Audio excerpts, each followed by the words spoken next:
संस्कृति का वैभव जग में सबसे न्यारा। जय भारत माँ, जय गीता माँ, जय भारत माँ, जय गीता माँ। भारतीय संस्कृति का वैभव जग में सबसे न्यारा। ज्ञान और विज्ञान यहीं से सबने पाया सारा, सबने पाया सारा।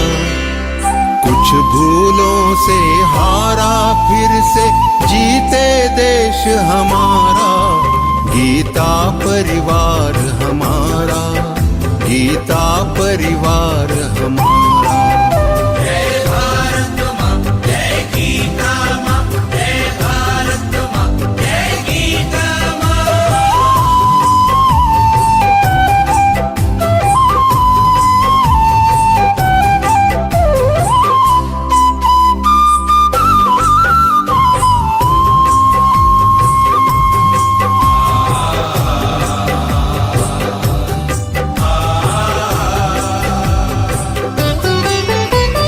त्यागशील सेवा व्रतधारी युवा जगे पुरुषार्थी। जय भारत माँ, जय गीता माँ, जय भारत माँ, जय गीता माँ। त्यागशील सेवा व्रतधारी युवा जगे पुरुषार्थी।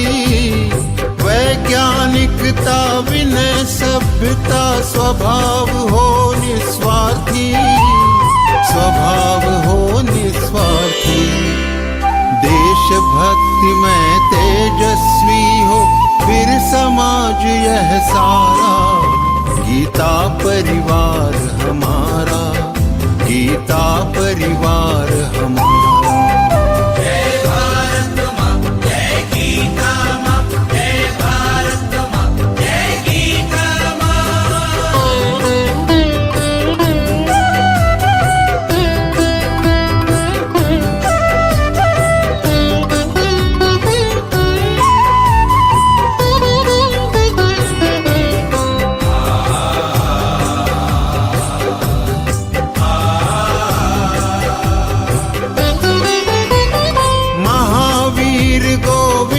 शिवाजी बुद्ध गगन के तारे।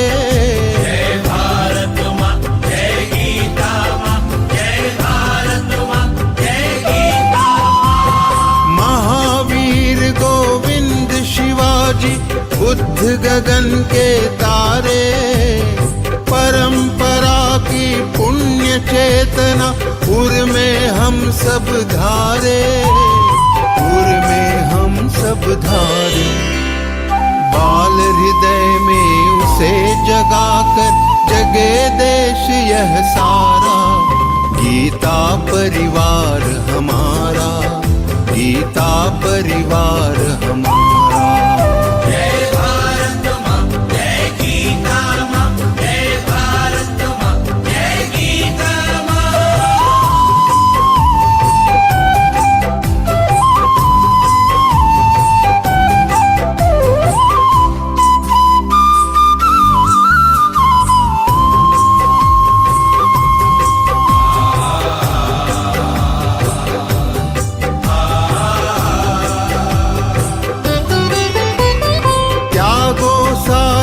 दुर्बलता को राष्ट्र समर्थ बनाओ। जय भारत माँ, जय गीता माँ, जय भारत माँ, जय गीता माँ। त्यागो सारी दुर्बलता को राष्ट्र समर्थ बनाओ। बंधु भाव समता ममता से सबको गले लगाओ, सबको गले लगाओ। चलो विवेकानंद मार्ग पर शुभ संदेश हमारा। गीता परिवार हमारा, गीता परिवार हमारा। ईश्वर भक्ति भाव से बहती संस्कारों की धारा। भारत माँ की सेवा में गीता परिवार हमारा, गीता गीता परिवार हमारा, गीता परिवार हमारा, गीता परिवार हमारा, गीता परिवार हमारा, गीता परिवार हमारा।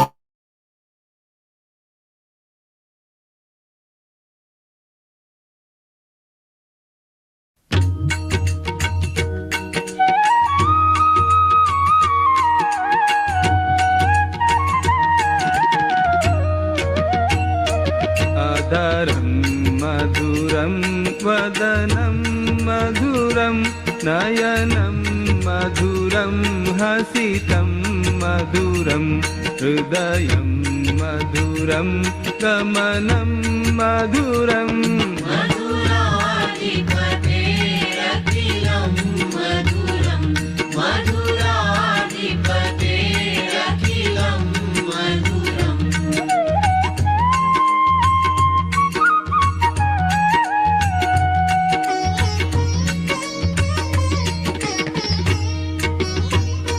वचनं मधुरं चरितं मधुरं वसनं मधुरं वलितं मधुरं चलितं मधुरं भ्रमितं मधुरम्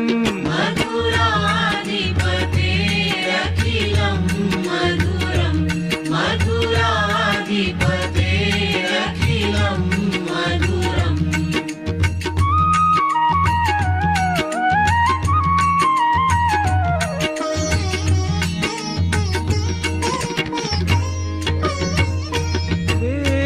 वेणुर्मधुरो रेणुर्मधुरः पाणिर्मधुरः पादौ मधुरौ नृत्यं मधुरं सख्यं मधुरम् मधुराधिपतेरखिलं मधुरं मधुराधिपतेरखिलं मधुरम्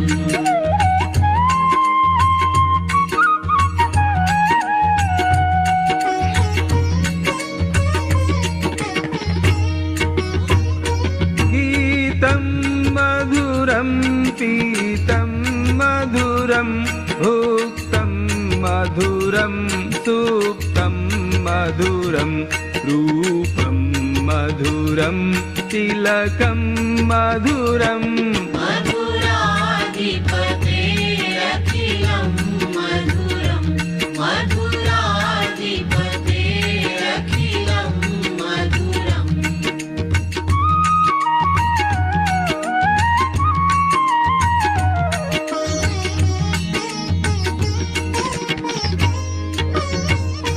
तरणं मधुरं तरणं मधुरं हरणं मधुरं स्मरणं मधुरं वमितं मधुरं शमितं मधुरम् मधुराधिपतेरखिलं मधुरं मधुराधिपतेरखिलं मधुरम्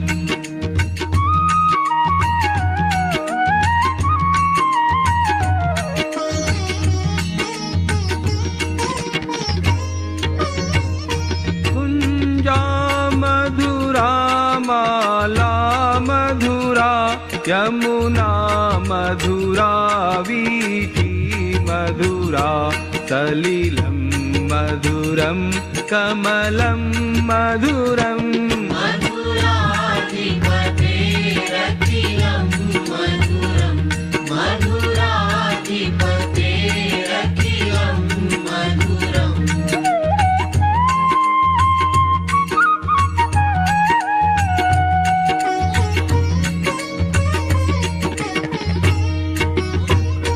गोपी मधुरा लीला मधुरा युक्तं मधुरं मुक्तं मधुरं दृष्टं मधुरं शिष्टं मधुरम् मधुराधिपतेरखिलं मधुरं मधुराधिपतेरखिलं मधुरम्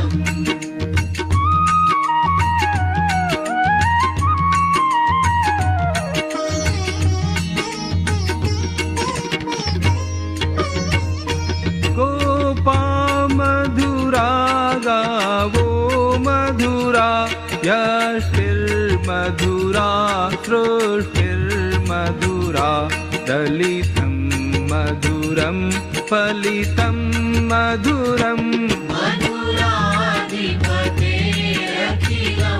मधुरं मधुराधिपतेरखिलं मधुरं मधुराधिपतेरखिलं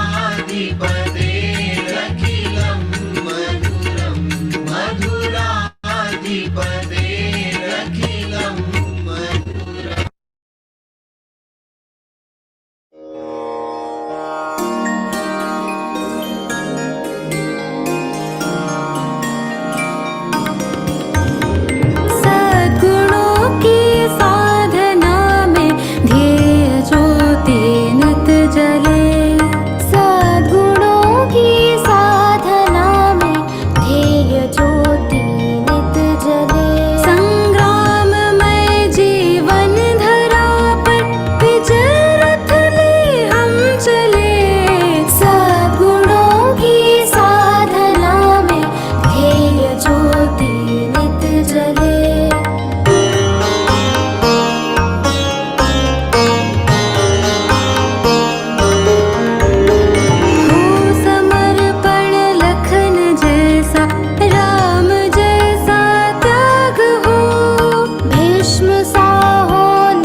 कुरु सुधारी बरनऊ रघुबर विमल जसु जोदायक फलचारी बुद्धिहीन तनु जानिके सुमिरौ पवन कुमार बल बुद्धि विद्या देहु मोहि हरहु कलेस विकार।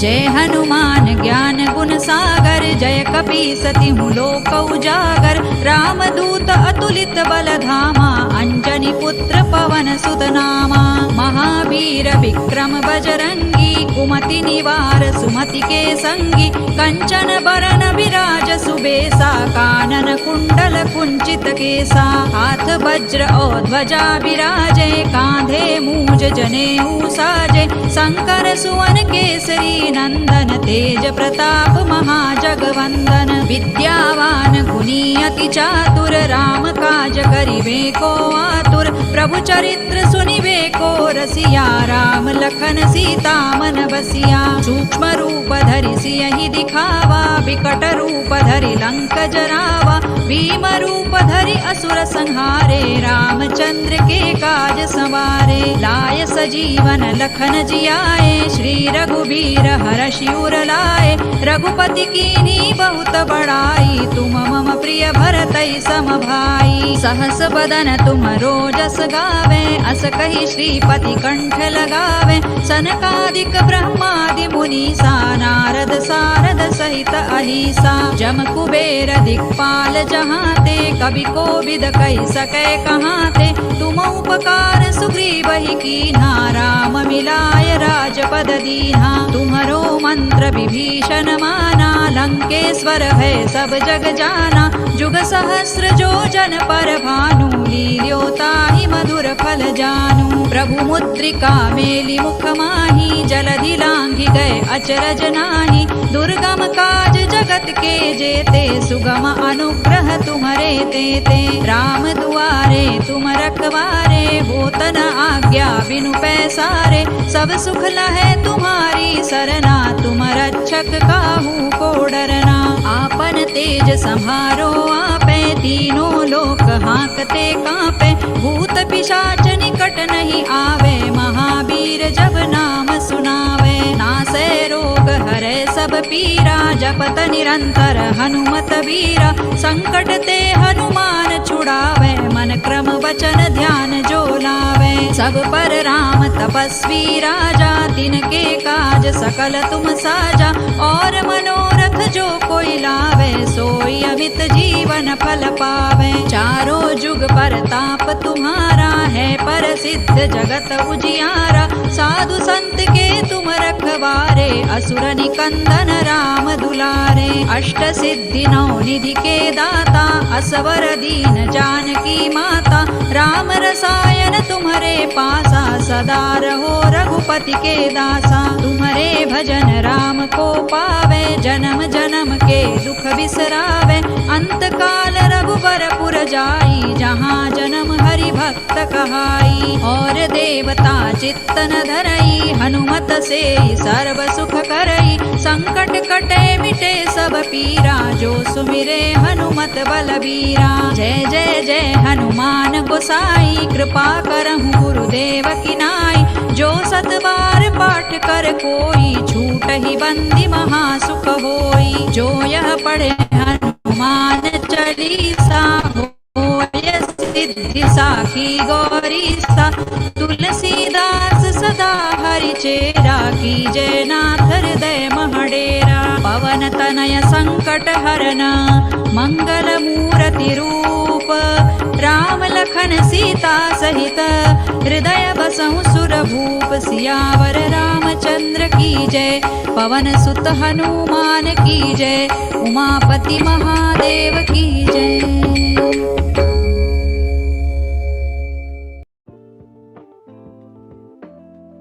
Jai Shri Krishna. In Zoom meeting, if you want to turn off the notification of Zoom chats, then click on the chats and then click on these three dots, turn off notifications, click on that, click on the mute option, and now chats notification will not disturb you. Jai Shri Krishna.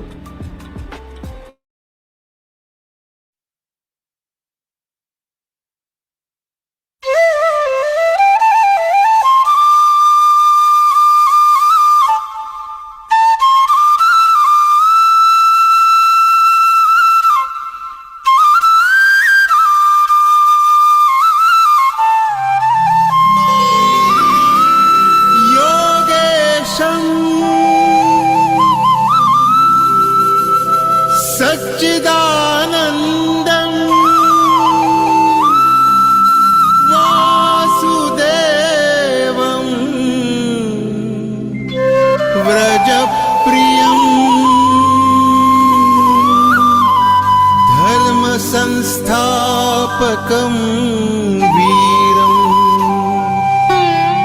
कृष्णं वन्दे जगद्गुरुम्।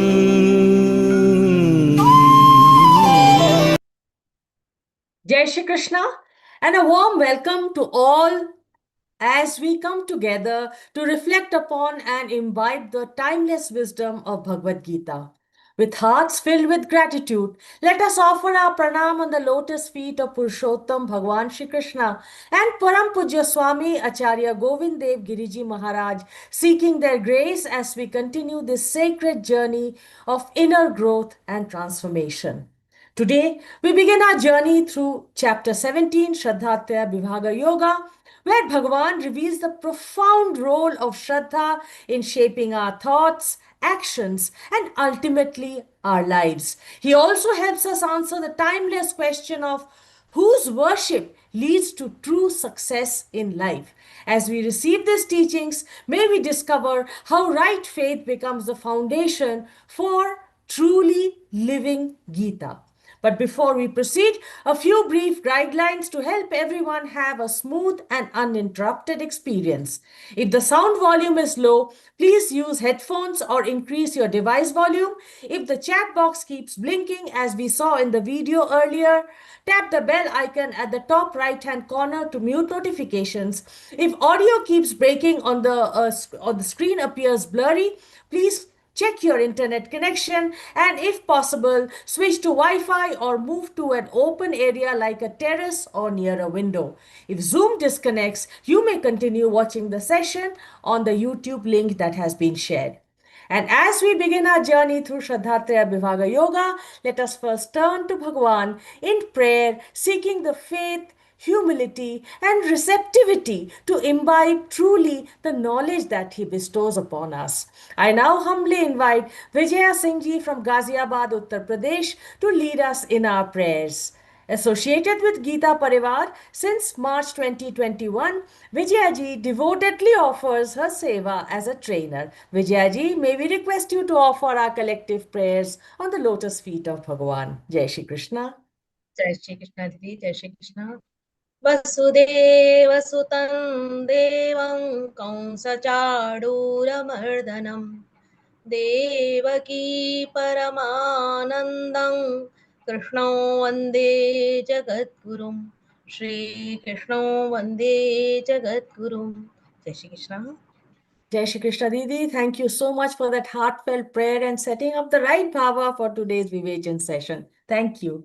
And with our hearts turned towards Bhagwan through prayer, let us now proceed with Deep Prajwalan. May this sacred flame kindle unwavering Shraddha within us and illumine our path as we strive to live Bhagwan's teaching. For this, I now respectfully invite Sujata Sunil Kulkarni ji from Mumbai, a retiree from the Central Government Services. Sujata ji has been associated with Geeta Pariwar since November 2023 and dedicatedly offers a seva as a technical assistant, core trainer, and CT mentor. Sujata ji, may I request you to kindly do the Deep Prajwalan on behalf of all of us.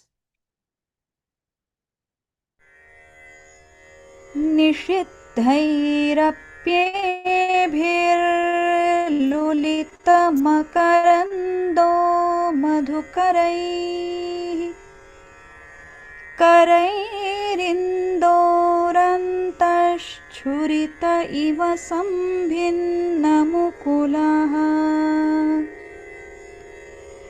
विधत्तां सिद्धिन्नो नयनसुभगामस्य सदसः प्रकीर्णः पुष्पाणां हरिचरणयोरञ्जलिरयम् शरदिन्दुनिभां शुभ्रां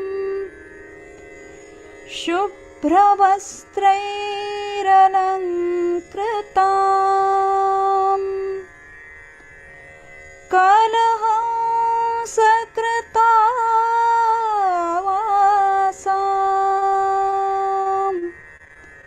वरदां शारदां नुमः वरदां शारदां नुमः. Thank you so much, Sucheta ji, for making us part of that beautiful Deep Prajwalan. And as our Shraddha grows through the wisdom of the Gita, let us share it with others. If Gita Pariwar has enriched your life, invite your friends and family across the globe to begin their journey with Gita Pariwar. The next Level 1 batch starts on 7th of August and registration is open on joingeeta.com. Also, a gentle reminder that the Level 1 grammar classes in various languages will be held tomorrow, the 5th of July at 9 a.m. and 11 a.m. A sound foundation in Sanskrit grammar, as we all know, enhances both the correct pronunciation and deeper understanding of the shlokas. So do join in your preferred language and enrich yourself. And as Bhagwan unfolds the wisdom of the Shraddhatya Vibhaga Yoga, we are now blessed to be guided by someone whose life beautifully reflects deep study, unwavering Shraddha, and dedicated sadhana. It is my privilege to introduce our revered speaker this evening, senior trainer Shri Vikas Vaidya, whose insightful commentaries on the Bhagavad Gita has enriched seekers across diverse audience. A seasoned world traveler and an NRI for over 12 years, Vikas ji is fluent in 6 languages: Hindi, Marathi, English, Indonesian, Malaysian, and Spanish. He holds a bachelor degree in mechanical engineering and postgraduate diploma in business management and currently leads an IT enterprise out of Pune. For the past many years, he has undertaken the remarkable sadhana of chanting the entire Bhagavad Gita every day, 365 days of the year. At Gita Pariwar, he serves as a senior trainer, selecting, mentoring, and training new trainers, conducts Vishnu Sahasnam Vivechan in Pune, and guides aspirants preparing for the Gita examination conducted by the Sringeri Peeth. He himself secured the first position in the Gita Kanthasthikara examination in the Sringeri Peeth and was honored by Param Pujya Jagat Guru Shankaracharya ji himself. With great respect, I now humbly invite Vikas ji to unfold Bhagwan's timeless wisdom through today's Vivechan. Jai Shri Krishna Bhaiya. Jai Shri Krishna, Ruby Didi. Thank you so much. Thank you so much. So we'll start the Adhyay. But before we start reading this Adhyay, 17th Adhyay, Shraddhatya Vibhaga Yoga, let us first understand what exactly we're going to learn. What message Sri Krishna Bhagavan is going to give us in this Adhyay so that we raise our antenna and absorb that message correctly. So a quick summary as to what we are going to learn. This Adhyay is Shraddhatya Vibhaga Yoga. It explains one of the most subtle, yet I should say practical aspects of human life. Faith, Shraddha. After hearing that one should follow the scriptures to distinguish between what is right and what is wrong, if you remember the last sloka of 16th Adhyay, it said, Tasmat Shastram Pramanante Karya Karya Vivasthato Jnatva Shastra Vidhanoktam Karma Kartum Iharhasi. That was the end of 16th Adhyay, wherein God had said that for everything, our Praman, our reference should be the Shastra. So Arjuna raises an important question in the beginning of this Adhyay. His question is, what happens to those who sincerely worship with faith but do not follow scriptural injunctions? They don't follow the Shastras. They have faith. They have deep faith in God, but they don't follow the instructions given in our scriptures. Are they good? Are they passionate? Are they deluded? In what category they are? Lord Krishna answers by revealing that every person's faith is shaped by their inner nature, Swabhav. Swabhav decides what Shraddha they will have, which itself is influenced by 3 gunas. And here the Adhyay comes into picture. Sattva, that is purity and harmony. Raj, that is activity and desire. And Tamas, that is ignorance and inertia. Since faith determines our thoughts, our choices in life, our karmas, our actions, and understanding its nature, therefore its nature is very essential for our spiritual growth. We should know what tendency we have. We have sattvic tendency or rajasi or tamasi. Because faith determines our personality. Shri Bhagavan declares in this adhyay that a person is made of his faith. Whatever faith you have, you are that person. Whatever one's faith is, that indeed he becomes. If your faith is sattvic, you will become sattvic. Faith is not merely belief in God. That is not only faith. But it is the inner conviction that directs one's entire life. It influences what we value in life, how we think in life, whom we admire, and what goals we pursue in life. So a person with sattvic faith, sattvic shraddha, he naturally seeks truth, purity, wisdom, and selfless service. This is innate nature then. One with Rajasic faith, Rajasic shraddha, is attracted to power, success, prestige, and worldly achievements. A person who is dominated by Tamasic shraddha, Tamasic faith, he is drawn towards ignorance, agyan, superstition, laziness, and harmful practices. The Shri Krishna Bhagavan teaches that spiritual progress begins by purifying one's faith. Before we start marching ahead on the path of spirituality, let us examine what faith we have in our nature. Let us cleanse our faith first before we decide to go on spirituality. Then God explains 3 types of worship. The nature of faith determines the object of our worship. Sattvic people, they worship God with devotion, humility, purity, and seeking spiritual realization. While Rajasic people, they worship powerful beings in life, or deities mainly for material gain, kamana purti, wealth, fame, or protection in life. While Tamasic people, they worship ghosts, bhoot, spirits, and indulge in irrational and very harmful rituals motivated either by fear or by ignorance. So Shri Krishna also condemns severe austerities performed out of our pride, ahankar, our ego, and misguided beliefs that torture our body. God doesn't support torturing our body through any tapas. Since the body itself is a temple of God, Sarvasajam Brisandavitto, Mame Mamshu Jiva Loke, God says, I'm there in your body. Why do you torture me? So self-inflicted suffering is not spirituality. God doesn't recommend this. Then 3 types of food also God recommends in this adhyay. Food not only nourishes the body, but also influences our mind. Sattvic food is fresh, pure, nourishing, wholesome, and pleasant food. It promotes health. It promotes strength, serenity, longevity. Such food supports meditation and clarity of mind. While Rajasic food is very spicy, very spicy. Most of us like Rajasic food, but it is very spicy, sour, salty, excessively hot sometimes, bitter, or stimulating food.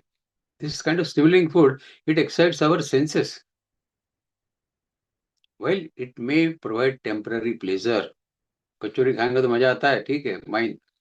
It often leads to restlessness, acidity, disease, and dissatisfaction. While Tamasic food, it's stale, spoiled, impure, overcooked, tasteless, and leftover food. It weakens our both body and mind, both. It increases laziness in us. It increases confusion in us and the negativity of mind. Shri Krishna Bhagavan teaches that spiritual life begins even with what we choose to eat. So if we are on the path of spirituality, decide what we eat. Then 3 types of yajna, sacrifice. Every action can become a sacrifice. It can become a yajna when performed with the right attitude. Sattvic sacrifice, sattvic yajna is performed according to scriptural guidance, what is stated in the Shastras, without expecting any reward, only as duty and only to worship the God. While Rajasic sacrifice, Rajasic yajna is done for recognition. Log अच्छा कहेंगे मुझे. Recognition, prestige, and for personal benefits. While tamasic sacrifice, tamasic yajna, it ignores the scriptural principles altogether. They don't believe in Shastra. It lacks devotion and involves impure intentions. Intentions also not pure. And is performed carelessly. The external ritual may appear similar in all three cases, but it is the inner motive that determines the spiritual value of our yajna. Then three types of tapas also are explained by Shri Krishna in this adhyaya.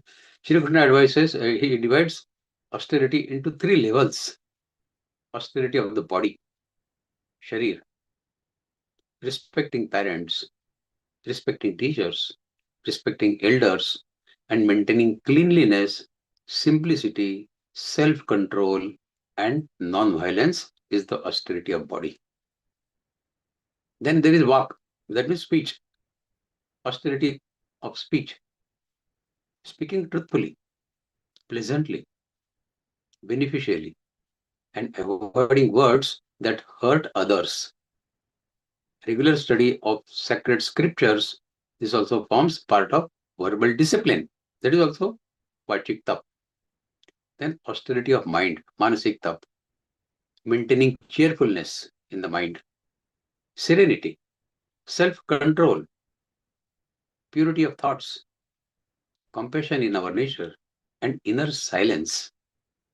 These disciplines make sattvic when practiced with faith and without seeking any praise. If practiced for fame or admiration, they become rajasic. Same thing you perform without expectation is sattvic, but same thing you perform with some expectation of fame or reward, then it becomes rajasic. If performed with foolish self-torture or to harm others, they become tamasic. Thus, Shri Krishna Bhagavan shifts attention from outward hardship to inward refinement. Then three types of danas also explained. Charities. Charity is also three types. Charity also reflects one's inner nature. Sattvic charity. Sattvic दान कैसा होता है? Given at proper place and at proper time. Given to a deserving person. Given respectfully and without expecting anything in return. If we follow these principles, then we are doing sattvic charity. Rajasic charity, what is Rajasic charity? It is given reluctantly or with expectation of receiving recognition, reward, or future benefits from that person. And tamasic charity, third, given disrespectfully, किसी का अपमान करके देना, to unworthy recipients at improper times and with contempt or arrogance. फेंकना किसी को, लो, that is tamasic charity. Shri Krishna emphasizes that true giving purifies the giver more than it benefits the receiver. If our dhan is sattvic, the receiver definitely gets benefited, but the giver gets benefited more. Then the sacred syllable Om Tat Sat, which we read in Bhagavad-Gītā for every Pushpika, Om Tat Saditi. What is that Om? What is that Tat? What is that Sat? When Om is used, when Tat is used, when Sat is used, all that we are learning in this adhyaya. So this adhyaya concludes with profound teaching of Om Tat Sat. Om represents the supreme reality and sanctifies every noble action. Every mantra starts with Om, isn't it? Then Tat. Tat means that. Everything belongs to God. Tat. Tat is that Tattva, God. So action should be performed without attachment to personal ownership or personal rewards. That is Tat. And Sat. Sat is Satya, truth, goodness, purity, and eternal existence. Any action rooted in sincerity and righteousness is called Sat. So Om Tat Sat is also a Vedic Vakya, a sentence in Vedas. Om Tat Sat, yes, that is the only one truth in life. Paramatma Tattva is the only truth in life. Om Tat Sat. So this we are going to learn in this adhyaya. These three sacred expressions of Om Tat Sat remind devotees that every act of worship, every act of sacrifice, that means yajna, every act of charity, that is dana, and every act of austerity, that is tapa, should ultimately be dedicated to Om Tat Sat, to the God. So the practical message of this adhyaya, what we are starting today, is that spirituality is not judged merely by external actions, but by the quality of our inner faith and intention. आपकी श्रद्धा क्या है? That decides. Two people may perform the same act. Both are praying, both are giving donations, both are keeping fast, or they are giving seva, both of them. But the spiritual value, it depends upon the motive behind that. What motive each one of them has. Shri Krishna encourages us to gradually transform our lives from tamas to rajas, finally to sattva, and ultimately crossing over all three gunas to become gunatit. Unless we cross over all three gunas, we cannot expect to get moksha. Because sattvic also puts under bondage, that we learned in Gunatraya Vibhaga, but in the there. Because only a purified mind can attain knowledge of the self. However, even sattva is not the final destination, as I said. It serves as a pure platform from which one can transcend all three gunas and realize the supreme. So sattva is not the ultimate objective of our life. We have to cross over sattva also. Sattva we have to use only as a springboard to cross over.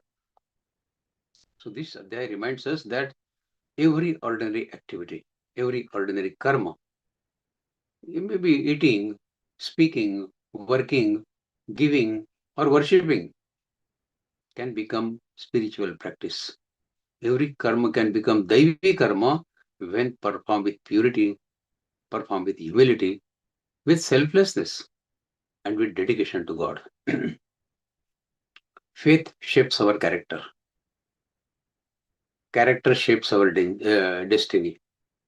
And purified faith ultimately leads to liberation, to moksha. So in a sense, this Shraddha Traya Vibhaga Yoga, 17th Adhyaya, teaches us, most people agree. Yes, we'll discuss that. So this Adhyaya teaches us that true spirituality, it lies not in outward appearance, but in the purity of faith. Put a tilak on your head and put saffron clothes, that does not make you sattvic. What faith you are having?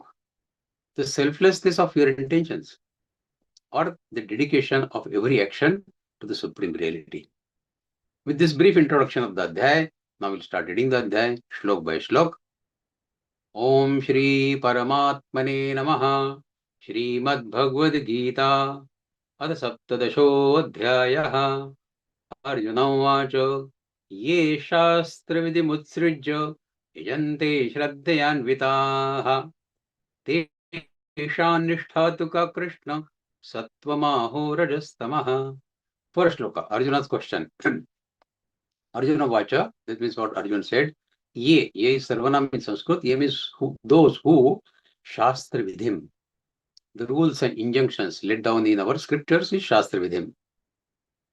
Usrujya, to abandon, to neglect.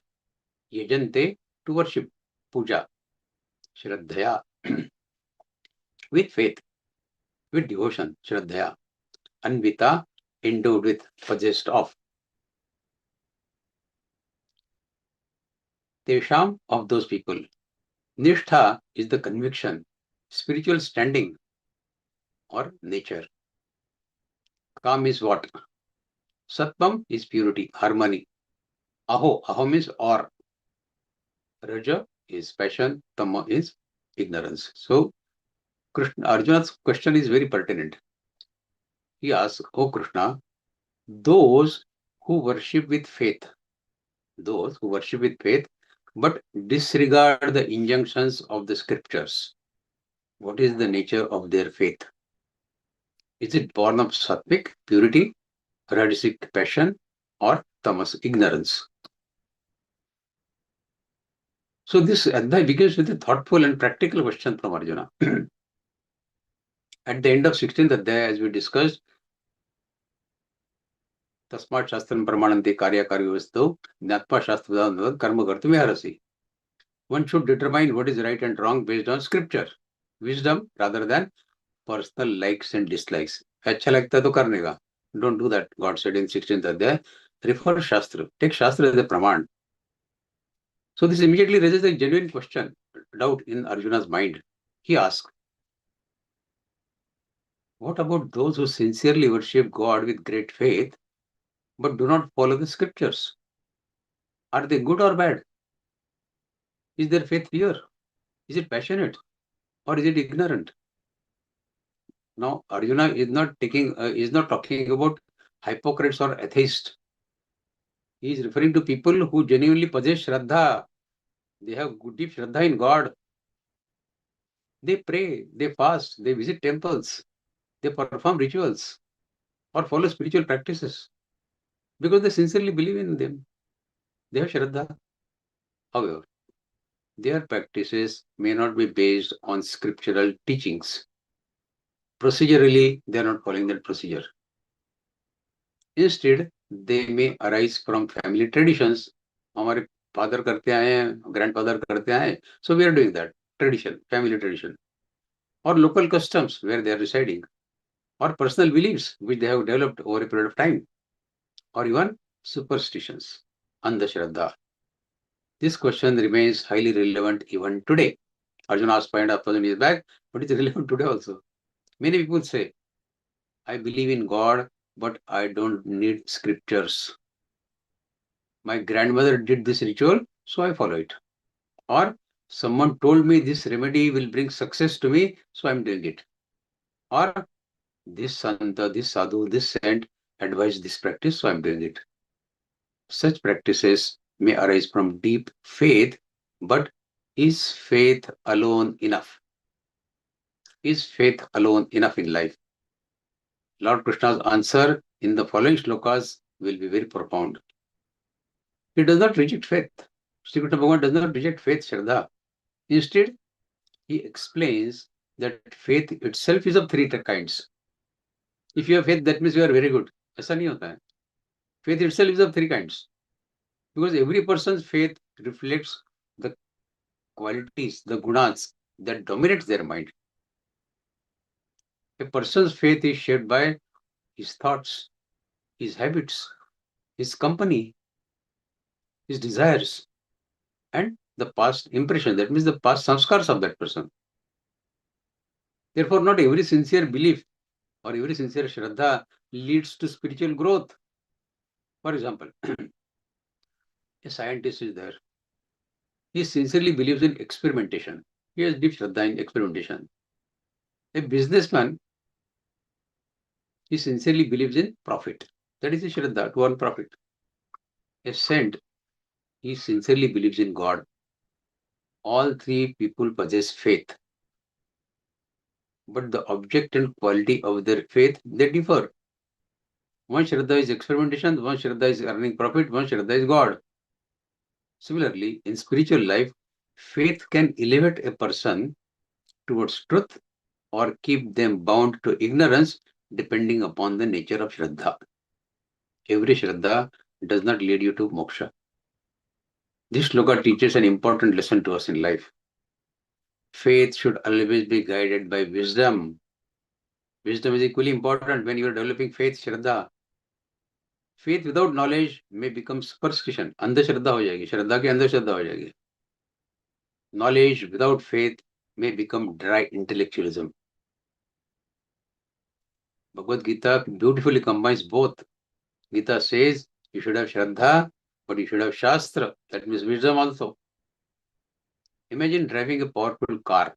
You're driving a powerful car, 2000cc car, for example. Faith is like the fuel that moves the car. Scriptural wisdom, shastra, is like the steering wheel. Without fuel, the car cannot move, isn't it? So without faith, the car cannot move. But without steering, the car may crash despite having plenty of fuel. Both are required. That means steering is also required and fuel is also required.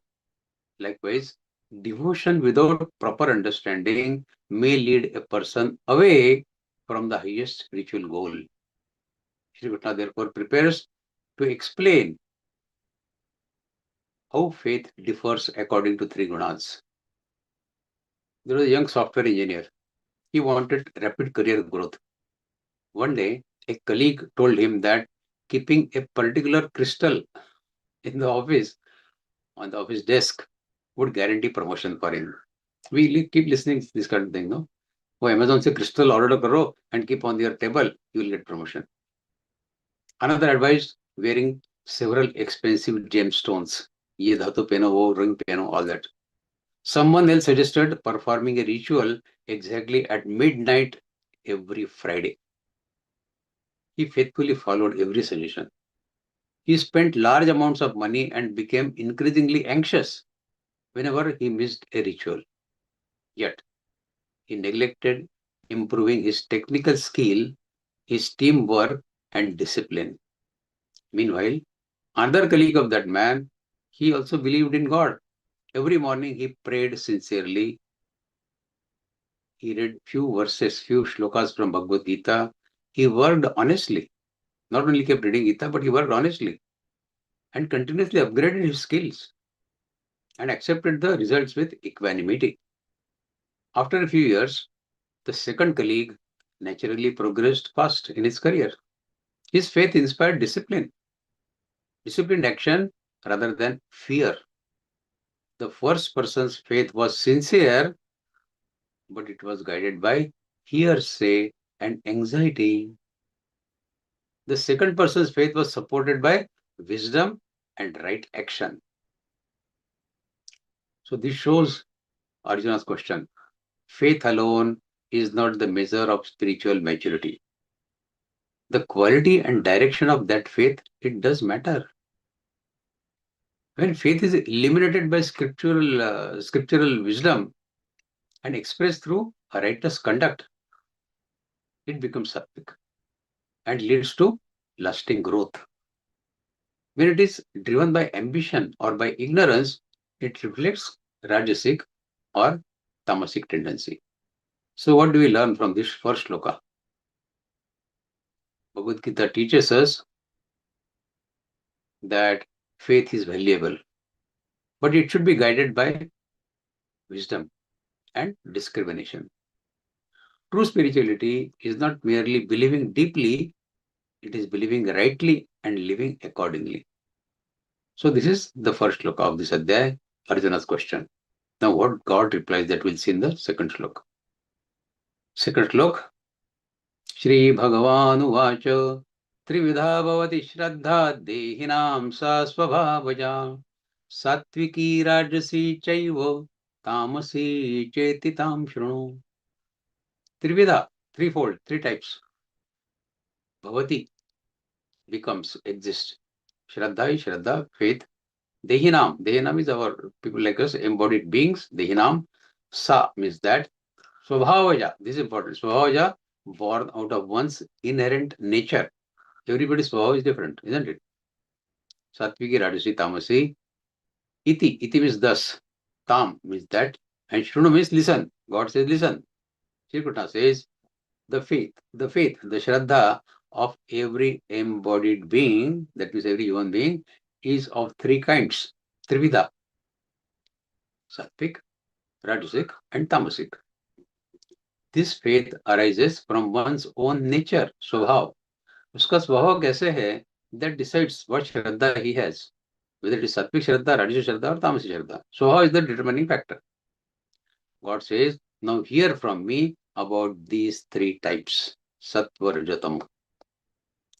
So this shloka marks the beginning of one of the most practical discussions in Bhagavad Gita. It affects our daily life, our daily habits. Arjuna had asked what happens to those who worship sincerely but do not follow the Shastra. In response, Lord Krishna explains that not all faith is the same. Not all faith is the same.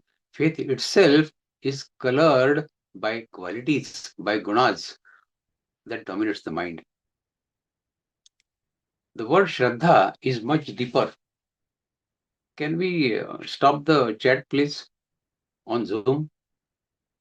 People are asking irrelevant questions, so it is better to stop the chat. So the word Shraddha is much deeper than a mere belief. Shraddha is not only belief. It is the inner force that directs our thoughts, our decisions, our relationships, and our goals. So whatever a person truly believes, it becomes the guiding principle for his life. Shri Krishna says that this faith is Svabhavaja. Svabhavaja means born from one's nature. Our nature is shaped by our sanskars, not only of this life, but past all lives. We've been carrying this sanskar for the last many lives.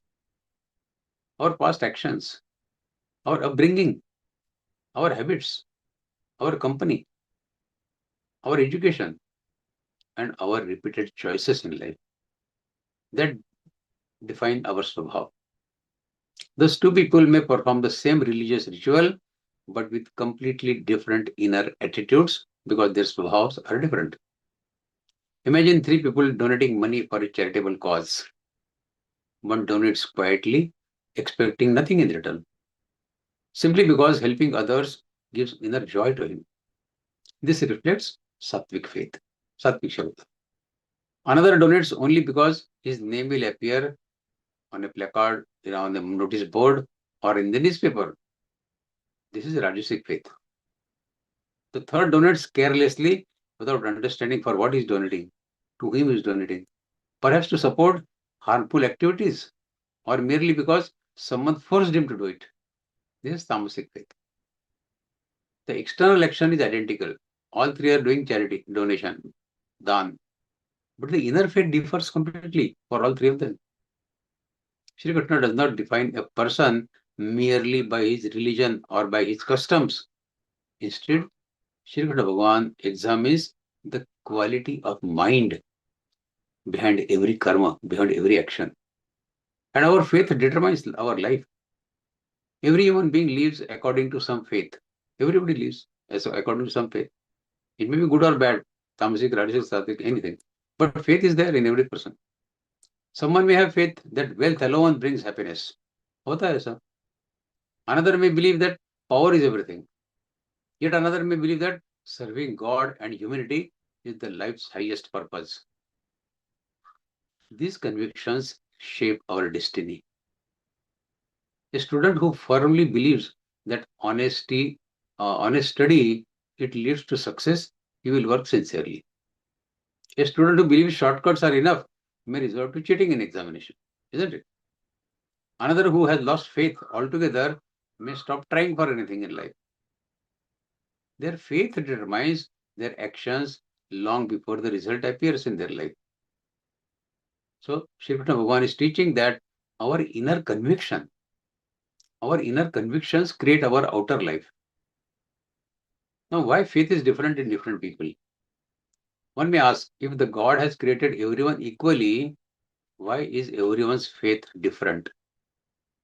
The answer is Swabhav, our inherent tendencies. Just as different seeds naturally grow into different trees, every individual carries different impressions accumulated over a period of time, not only this life, but past life also. If we sow a mango seed becomes a mango tree. A neem seed becomes a neem tree, isn't it? Both receive the same sunlight, same water, same soil, yet their fruit differ because of their inherent nature. एक mango है, दूसरा नींबू है. Similarly, people receive similar opportunities in life, but respond differently because their minds are conditioned differently. एक mango है, दूसरा नीम है. The encouraging aspect of Krishna's teaching is that Swabhav is not permanent. You can change your Swabhav. How to change Swabhav? Through noble company, satsanga, which we are doing now, or study of scriptures. Read Gita every day. It will change your nature. Selfless service, nishkam bhav. Meditation, dhyan, extremely important. In one of the sessions, we'll definitely do meditation on one of the shlokas of this adhyaya. Prayer, prarthana, and disciplined living. This will change your nature entirely. Our nature gradually becomes purer with these habits. As the nature changes, faith also becomes purer. Faith can be elevated. This slok gives us tremendous hope in life. Shri Krishna does not say that tamasic or rajasic person is permanently condemned. No, not permanently condemned, God says. Instead, he implies that faith evolves. A lazy student may become hardworking. A selfish businessman may become generous philanthropist. An angry person may become compassionate in life. Our history is full of such transformations in life.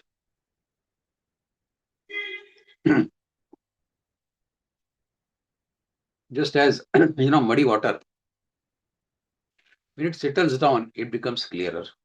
Similarly, when left undisturbed, the restless mind also becomes pure through spiritual discipline. Therefore, spiritual growth is not about changing one's religion, but refining one's inner quality. Again, a small story. A multinational company was there. It organized a weekend volunteer program to plant trees in villages. 3 employees participated in that. The first employee worked enthusiastically throughout the day. He never clicked photographs or posted anything online. People have a habit, no? Instagram, Facebook, all that. His happiness came from knowing that the trees would provide shade and oxygen for the future generations. The second employee, he spent more time taking selfies. People have a habit of taking selfies rather than planting trees. He uploaded dozens of posts on social media with captions about giving back to society. I'm giving back to society. His main motivation was appreciation and recognition from colleagues. The third employee joined only because attendance affected his annual performance review. Company ने बोला है तो जाना पड़ेगा. He worked carelessly, damaged several saplings, and complained continuously, and left early also. All 3 were wearing the same company t-shirt. All 3 planted the trees only. All 3 appeared in the attendance record.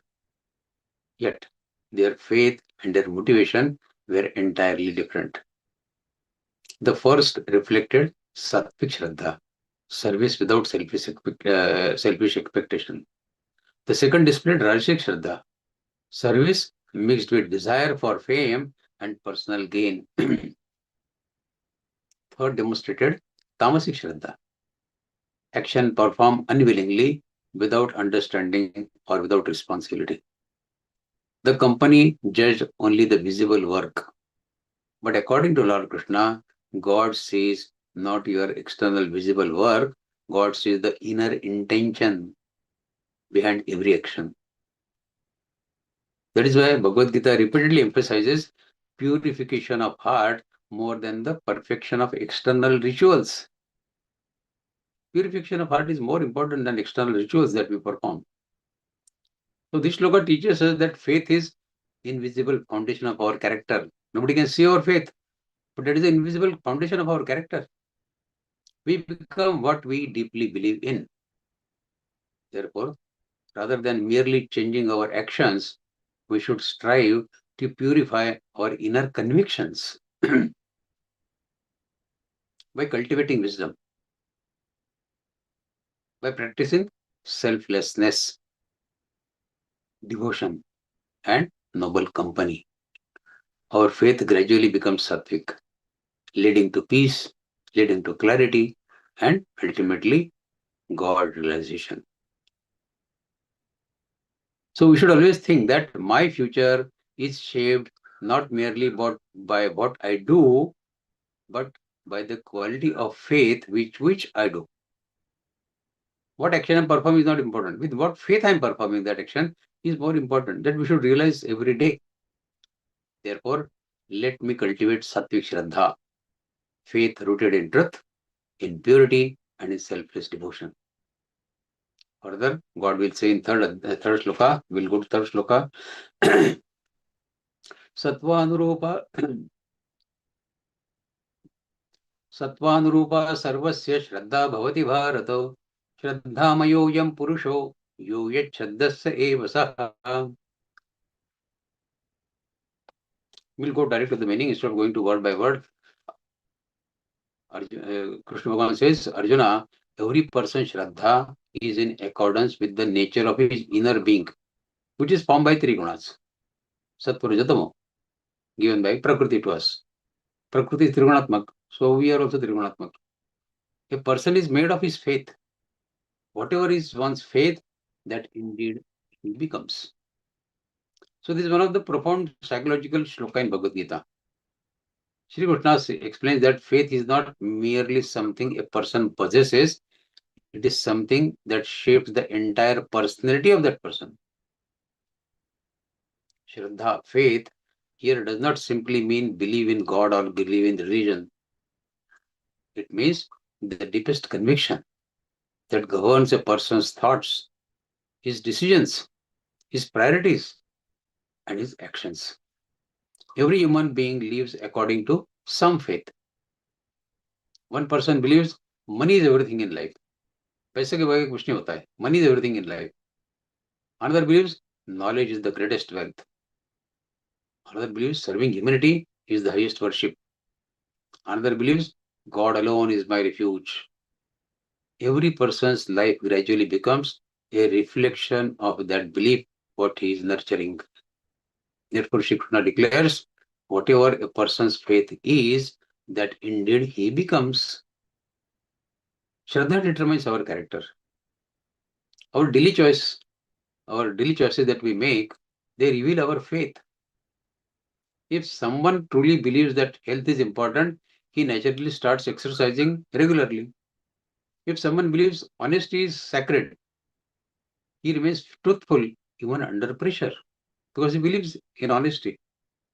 If someone believes selfish enjoyment is the only objective, only life's goal, every decision revolves around personal pleasure only. So thus action follow the faith. You do the karma according to your shraddha. If your shraddha is that life is only for enjoyment, then every decision you take in life is for personal pleasure only.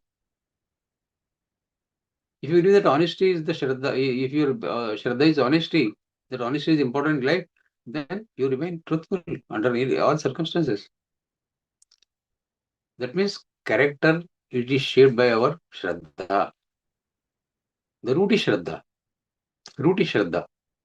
Now, why is everyone's faith different? Shri Krishna says, Sattvanurupa. Faith follows one's inner nature.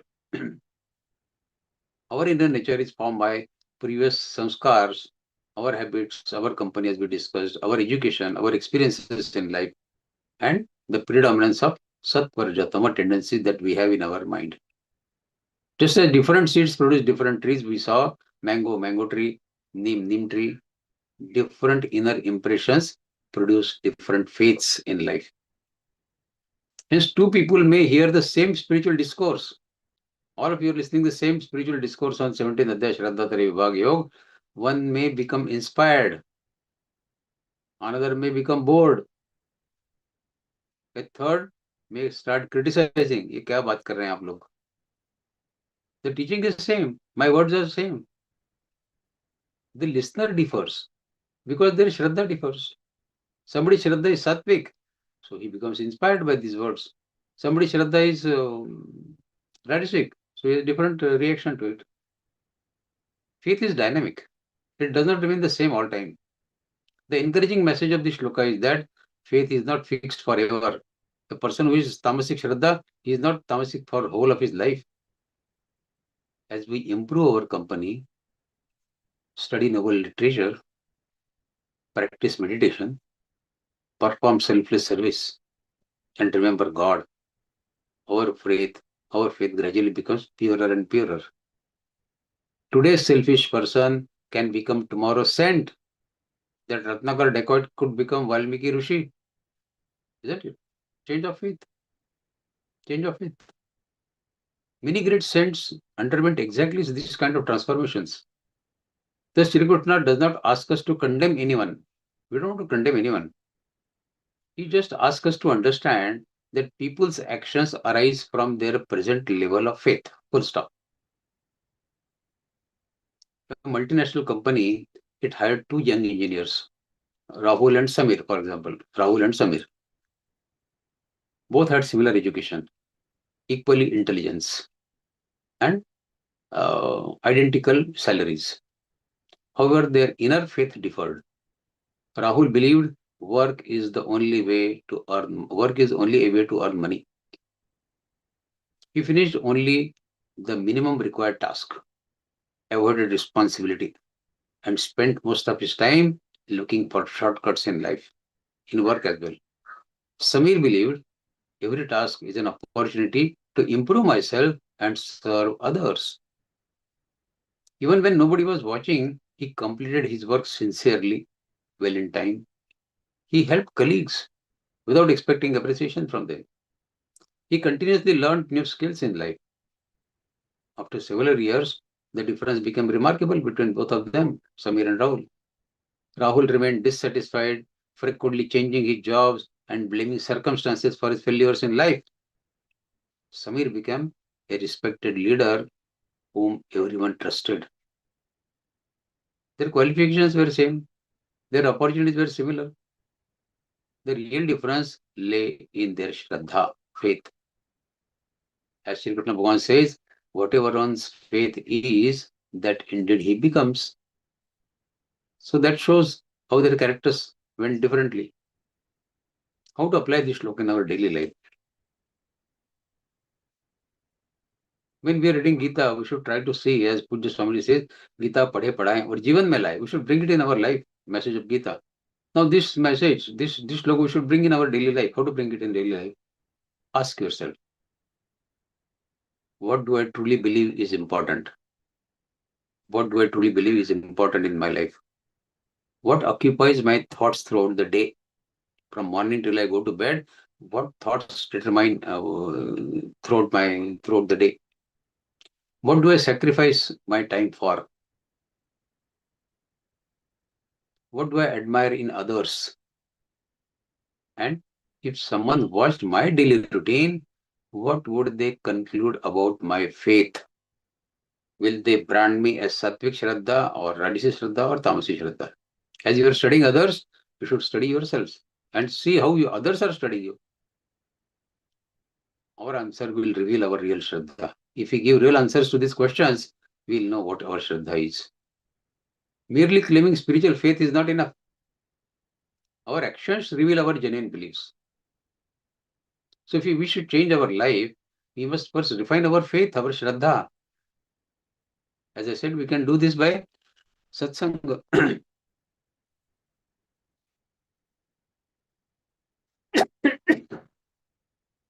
Keeping company of good people.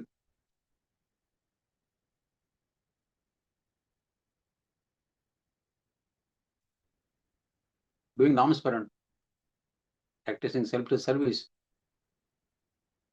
If faith becomes sattvic, when faith becomes sattvic, the thoughts become purer. And pure thoughts, they produce pure actions, noble actions. Noble actions, they build the divine character in us. So the life's lesson for us is our future is determined less by our circumstances and more by our deepest conviction.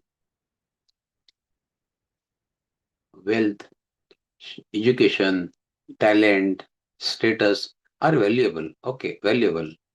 But the direction of our life ultimately is guided by our Shraddha.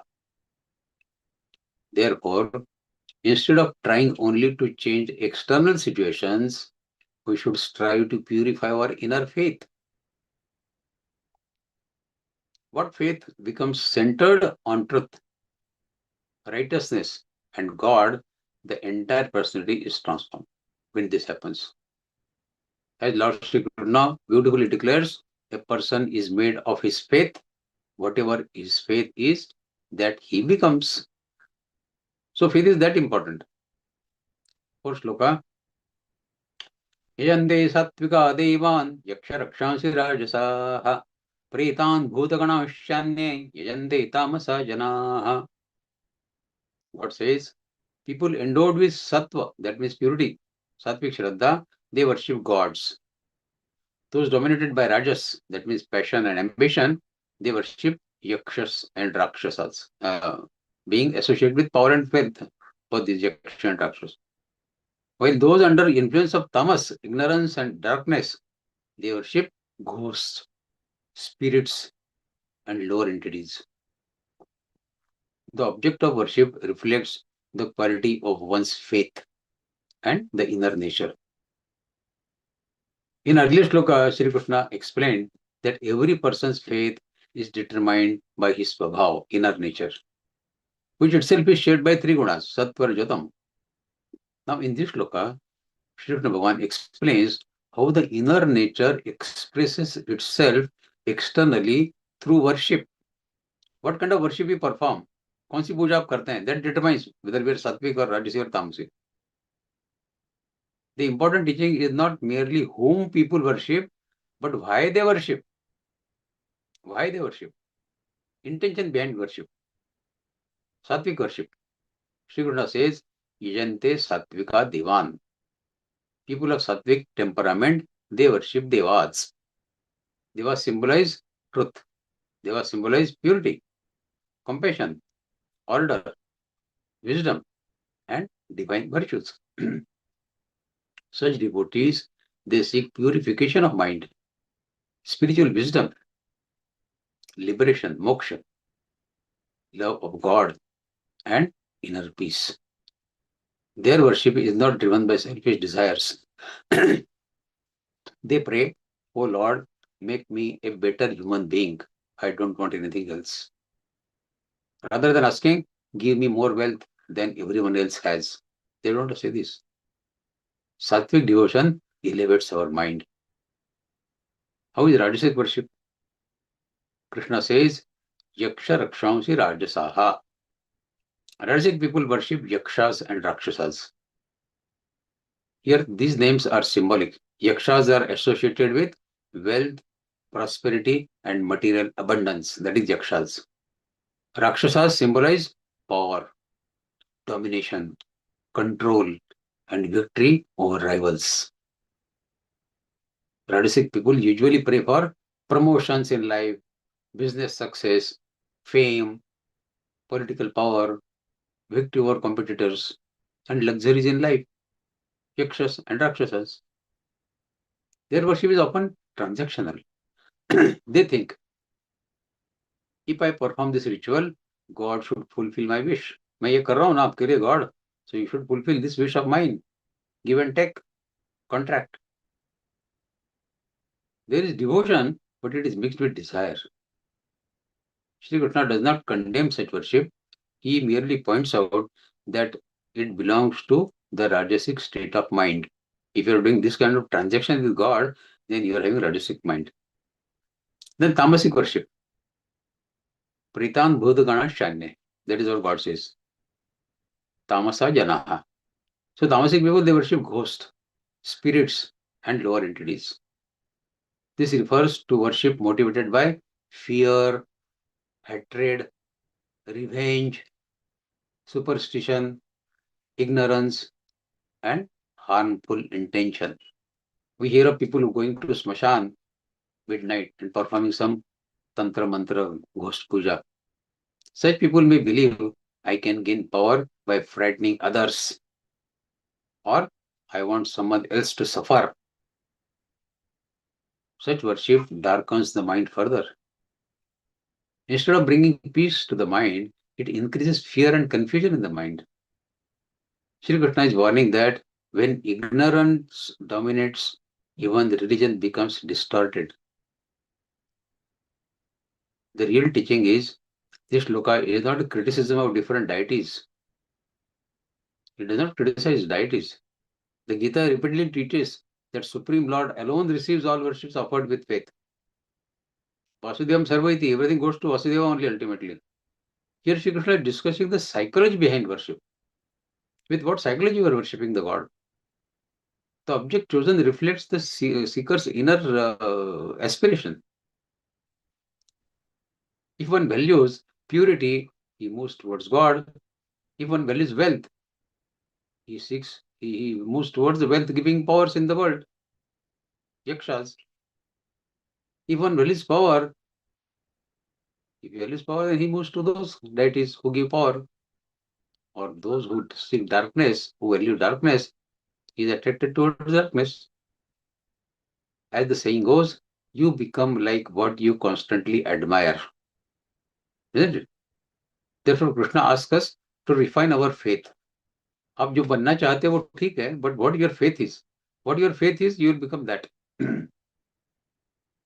Three friends, they visited same temple without before an important phase of their life. The first prayed to the God, "Oh Lord, please guide me to serve society honestly. Give me wisdom to make the right decisions in life." The second prayed to the God, "Please help me to earn a huge salary, become famous, and defeat my competitors." The third did not care for prayer at all. He visited a self-proclaimed occult practitioner who promised to harm his rivals through mysterious rituals, tantra mantra, and guaranteed success by invoking supernatural forces. मैं आत्मा को बुलाऊंगा और आपके दुश्मन को परास्त कर दूंगा. Something like that. A year later, all three had achieved something in life. The first had become a respected doctor known for compassion. Though not the richest, he was deeply peaceful and loved by his patients. The second indeed became wealthy and successful, but he remained anxious all the time, constantly comparing himself with others and fearing that someone might surpass him. The third became increasingly fearful and suspicious in life. Every setback made him believe that stronger occult forces were working against him. Somebody is doing tantra mantra against me. His dependence on superstitions, it grew, and his peace of mind steadily declined. Their prayers revealed their priorities in life. The temple, the workplace, or the ritual itself did not shape them as much as their inner attitude did. The first cultivated wisdom, the second intensified ambition, and the third, the fear deepened in him. This illustrates Krishna's message in this shloka.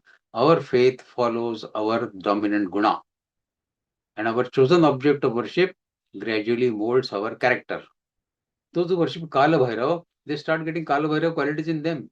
They also become ugra, violent, like Kala Bhairav. So, lesson for us is God. See, whatever we the highest worship is not merely offering flowers before God, but offering our ego to the God, selfish desires to the God, and our ignorance to the God. Offer it to God. As faith becomes purer, worship transforms from asking, "Lord, fulfill my desire." This is the first. Everybody goes to temple for this. "Lord, fulfill my desires," but it will soon transform to, "Lord, make me worthy of your grace." मुझे आपकी कृपा चाहिए, बाकी कुछ नहीं. That transformation from desire to devotion, from fear to faith, from self-centeredness to God-centeredness is the essence of this shloka. Whatever we worship, we get that, but decide whom we are worshipping. Next shloka. अशास्त्रविदङ्गोरन्तप्यन्ते ये तपो जनाः दम्भाहंकार संयुक्तः कामरागबलान्विताः. Some people perform severe, painful austerities, tapas, that are not prescribed by the scriptures, motivated by hypocrisy, by pride, by selfish desires, by attachments, or by ego. They torture themselves, believing that such practices will bring spiritual greatness. We see in Sinhastha and Kumbh Mela, people pierce something in this, take out from here, or some horrible thing they do in life. Somebody standing on the head for 6 years, somebody standing on one leg. They torture their body like this. Lord Krishna declares that such austerities are not true spirituality. This shloka marks the beginning of Lord Krishna's discussion on false austerity. ये झूठा है तप नहीं है. Until now, he has explained how faith differs according to three gunas, sattva, rajas, tamo. Now he warns Arjuna that not every spiritual practice is beneficial. Tap is beneficial, but not this kind of tap, God says. Some practices appear spiritual from outside, but are actually born from ignorance and ego. The first significant word is ashastravidam, not sanctioned by scriptures. Ashastravidam. Scriptures are not merely religious books filled with rituals. They are manuals of life, prepared by enlightened sages after they realize the truth. They are not written by some Tom, Dick and Harrys. They explain which practices purify the mind and which harm it. A person may invent his own spiritual discipline, saying, I don't need scriptures, मुझे शास्त्र की जरूरत नहीं है. I'll create my own path. Such self-made practices may seem impressive, but can easily become dangerous because they are based on personal imagination rather than wisdom. Shri Krishna then uses the word ghoram, terrible, frightening austerities, ghoram. Throughout history, there have been people who believe that torturing the body would automatically lead them to God. As I said, standing on one leg, did God ask you to stand on one leg for 10 years? Did he ask you to stand upside down on your head for 10 years? Why are you doing it? So some stood on leg for years, remained in extreme heat or freezing cold unnecessarily, starved themselves for months, or injured their bodies to display spiritual strength. Krishna does not condemn discipline. The Gita itself teaches self-control, yes, fasting in moderation. Yuktahara viharasya, you learned in the 6th adhyaya. Meditation, simplicity, that is Gita's recommendation. What he is condemning is needless suffering. Jarut nahi na? That has no spiritual basis and no spiritual purpose also. The next two words also reveal the real problem. Dambha and ahankar, hypocrisy and ego. A person may perform severe austerities not because God requires them, but because he wants admiration from others. Dambha. What he is, he doesn't want to show. What he is not, he wants to show that. That is Dambha. He wishes people to say that, oh, what a great man. How extraordinary his penance is. Nobody can match his spirituality. In such cases, the external practice may look holy, but internally it is feeding the ego, ahankar. The irony is very striking. Real spirituality is for reducing the ego. False spirituality enlarges it. So what are you achieving then? Shri Krishna further says that these people are driven by kama, desire, and raga, attachment. Even while performing austerity, their mind is filled with desires, kamana. They may seek supernatural powers, wealth, fame, followers in life, victory over enemies, or recognition from others. Thus, the austerity, the tapa becomes another business transaction. मैं ये कर रहा हूँ, आप मुझे ये दो. Transaction. I will suffer today so that I gain something tomorrow. God doesn't like this kind of transactions. This is not surrender, but bargaining with God. God wants you to surrender Him. You are bargaining with Him. The final word is balanvitaha. Means they are powerfully driven by these desires. Instead of controlling desires, the desires control them. One of the deepest teachings hidden in this shloka is that God never enjoys human suffering. People perform fasting. Some people perform fast on Monday, on Thursday, Saturday, Sunday to Ekadashi, Pradosh. In a month, 15 days they will be fasting only. God says, did I ask you to do all this? Why do you suffer? I don't like you suffering. I don't enjoy people suffering. Many people mistakenly think that more pain they inflict upon themselves, the happier God becomes. God says, no boss, you are wrong. Krishna repeatedly teaches the opposite of it. God wants purity. He wants compassion. He wants self-control. He wants truthfulness. He wants humility. He wants devotion. Not your fasting and remaining hungry for many days.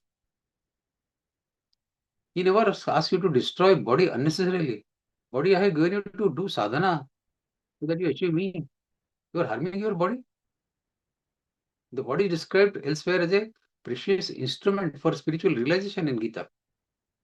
Hurting it without wisdom is like damaging a beautiful musical instrument that could have produced divine music. This shloka also has great relevance in today's life. Today's austerities may not involve standing in fire or sleeping on nails. Instead, they appear in different forms. Some people work 20 hours a day only to prove that they are superior. IT people we see. Some ignore sleep, they ignore food, they ignore their families and also health to become successful in life.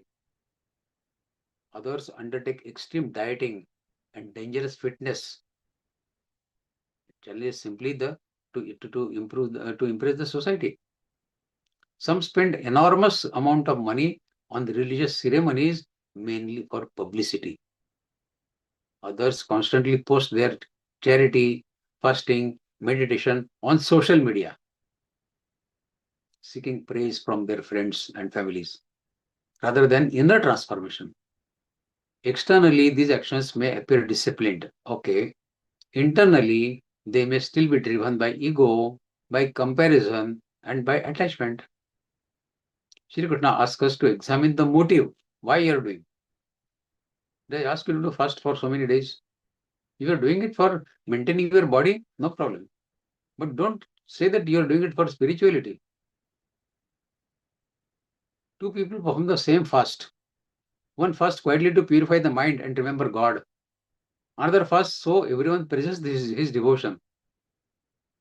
The external attacks are identical. Both are fasting. Okay. Inner quality is completely different for both of them. Therefore, spirituality is measured not by how difficult a practice appears, but by how much it purifies the heart. Fasting करने से आप pure हो गए हैं क्या? And then it's okay. But by fasting, if you have become ahankari, then the fasting has a counter effect. So true tapas, they bring peace, they bring humility, they bring kindness, and they bring self-mastery. False tapas, they produce pride, ahankar, harshness, and restlessness. This shloka appears before the next verse. In these shlokas will appear where Krishna will explain that such misguided austerities ultimately harm both the body and the divine dwelling within that body. We can discuss some stories, but time is not there. We'll go to the next shloka quickly. Karshayanta sharirastam bhutagramam chetasaha mainchaivanda sharirastam tanvidya suranishchayan. Those people who, out of ignorance and false understanding, torture their bodies through severe and improper austerities, also torment the Lord dwelling within their bodies. Karshayanta sharirastam bhutagramo chetasa mainchevanta sharirastam tanvidya suranishchayan. Know that such persons to possess demoniac tendencies, asuri tendency. So this shloka continues the thought which was started in the earlier shloka. Lord Krishna now reveals why wrong austerities are harmful. The problem is not in tapa itself, in austerity itself. Rather, it is the misguided austerity, motivated by ego, by pride, or by ignorance. The body is often regarded by spiritual devotees as something to be conquered. While it is true that attachment to bodily pleasures must be overcome, that is understood. Gita says that. The Gita never teaches hatred towards the body. It doesn't say you start hating your body. It says you control your body. Don't hate your body. Instead, the body is viewed as a sacred instrument for spiritual growth. If your body is sick, can you do sadhana of God? Krishna says that some people lacking discrimination, achetasaha, that is lacking discrimination, they perform harsh practices that unnecessarily torture their bodies. Such practices may include excessive fasting, sleep deprivation, self-inflicted pain, idhar se dalo, idhar se nikalo, and extreme physical punishment undertaken without spiritual guidance. The body is described as bhutagramam, a combination of 5 great elements, bhutagramam, panchamabhuta, earth, water, fire, air, and space. Our body is composed of these panchamabhuta. This body is a divine gift to us. It enables worship. It enables meditation, charity, service, and pursuit of knowledge. Therefore, harming it without purpose is misuse of God's gift. Even more significant is Krishna's statement, "Maan chevanta sharirastam." अरे भाई मैं आपके शरीर में हूं. Don't forget that. Why are you torturing me?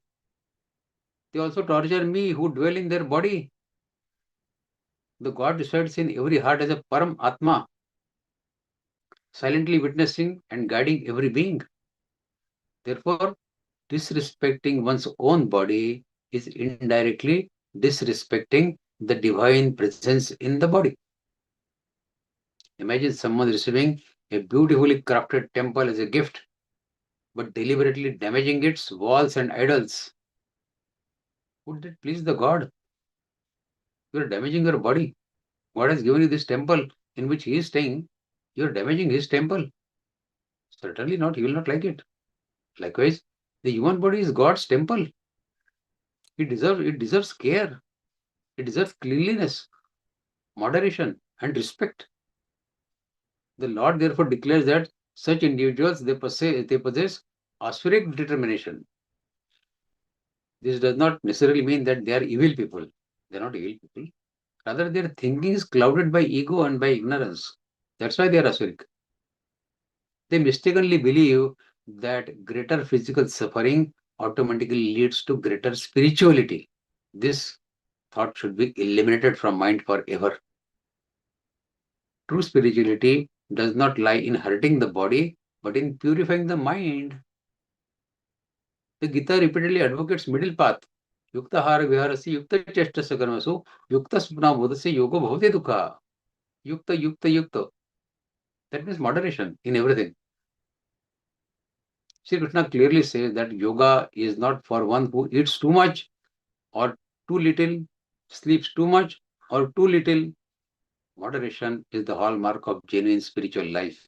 Yukta ahar, yukta vihar, yukta cheshta, yashta karma, and swapna means sleep. So the body should neither become a slave to pleasure nor a victim of cruelty. Both are extreme. It should become an obedient servant for spiritual aspiration. Many saints have practiced tremendous austerities, yet their austerities were never motivated by ego or self-hatred. They did not do a tapa because they were hating their body. They were undertaken with scriptural guidance, with devotion and wisdom, leading to compassion, leading to humility, and leading to inner peace. Wrong austerity, on the other hand, it produces pride. I am holier than others. I can endure more pain. Or I am spiritually more superior. Such thinking inflates the ego instead of dissolving it. Shri Krishna therefore shifts the focus from external hardship to inner transformation. A person may eat simple food, sleep moderately, serve the society, meditate daily, speak gently, and remain free from ego. Such balanced living is far more pleasing to God than the spectacular display of self-torture. Standing on one leg for 10 years. God says, I don't like that person, I like you.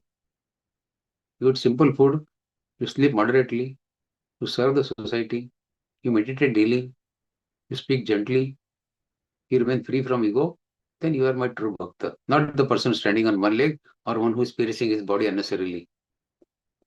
The purpose of tapas is not to weaken the body, but to strengthen the mind. Discipline should produce greater love, greater patience, greater purity, and surrender, samarpan, not the physical destruction. We'll take one more slok. So the life lesson for this shloka is that this shloka teaches us that spirituality is not measured by how much pain we can inflict upon ourselves, but by how much purity, humility, compassion, and devotion we cultivate within us. The body is God's sacred instrument and the dwelling place of the divine. Therefore, we should neither indulge it excessively or abuse it through misguided tapas, misguided austerities. The path of Gita is the path of balance, path of wisdom, path of moderation, and loving discipline, not torturing discipline, loving discipline, where both the body and the mind become fit instruments for realizing the God. We'll take one more slok quickly. Now, ahar, eating can be also of three types. Aharastapi sarvasya trivido bhavati priyaha yajnastapastada adanan tesham vedevimam shunu. Now, Shri Krishna says that just as faith, Shraddha, is of three types, according to three gunas, Sattva-Rajatama, Sattvic Shraddha, Rajasic Shraddha, and Tamasic Shraddha, which we discussed at length, so too are the food people prefer, ahar, the sacrifices they perform, yajna, and the austerities they practice, the tapas, the charity they give, dana. Krishna now begins explaining these distinctions in detail. Ahar, the food. Trivida is threefold. Yajna, sacrifice, selfless service, worship. Tapa is austerity, disciplined living. Dhanam is charity, we know. Shrunu is listen. God says, so this shloka, it serves as an introduction to one of the most practical sections of Bhagavad Gita now. After explaining that faith differs according to the predominance of Sattva, Raja, and Tama, Lord Shri Krishna now extends this principle to everyday life, including eating, ahar. He teaches that our inner nature shapes our outer choices. Our inner nature shapes our outer choices. What we eat, how we worship, how we practice discipline, and how we give to others are all influenced by the qualities dominating our mind. The first subject that Shri Krishna Bhagavan mentions is food, ahar. At first glance, it may seem surprising why God is talking of ahar, food. That discussion begins with food instead of prayer or meditation. Krishna भगवान है भाई, उन्हें तो प्रार्थना ध्यान ऐसा कुछ बोलना चाहिए. He's talking of food. The reason is profound. Food is not merely fuel for body. It also affects the body, affects the mind. Ancient Indian wisdom, it states that tadannam tadamanaha. As the food, so is the mind. जैसा अन्न होता है वैसा mind होता है. Pure, fresh, balanced food promotes calmness of mind, clarity and compassion. Highly stimulating food increases restlessness, excessive desires. Stale and impure and unhealthy food, it dulls the mind and encourages laziness and confusion. However, the meaning of ahar goes much deeper than physical food only. Ahar means not only khana. Every day we consume information through our eyes, through our ears, through our thoughts. That is also ahar. Social media is ahar. Television is ahar. Conversations that we make is ahar. Music is ahar. Books is ahar. News is ahar. Entertainment is also a ahar. Indriyas may be different, but this is also a ahar. All this forms mental food. Not physical, but mental food. If someone constantly watches violent programs on TV or in theater, negative news all the time, or gossip all the time, that too becomes mental nourishment. Likewise, uplifting literature, devotional songs, noble company, and inspiring ideas, they nourish the mind in a sattvic way. That is also ahar. The Shri Krishna's teaching applies equally to our physical diet as well as our mental diet. Ahar is for mind as well as for body. Next, Shri Krishna mentions yajna, selfless worship and service. That is yajna. Every noble action can be performed with different attitudes.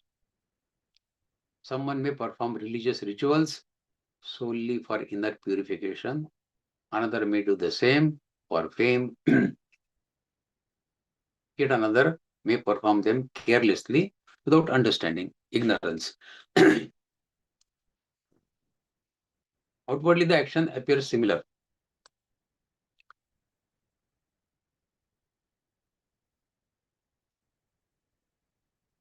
But the inner quality differs. Inner quality differs. Similarly, tapa, discipline, is also of three kinds. A person practices discipline to become humble and spiritually strong. Another practices discipline merely to impress society. The third harms the body through misguided tapa, through misguided austerity. Similarly, dana, charity, may arise from compassion, from selfish expectation, or from ignorance. There is also three types. Shri Krishna asks Arjuna to listen carefully. Shruno.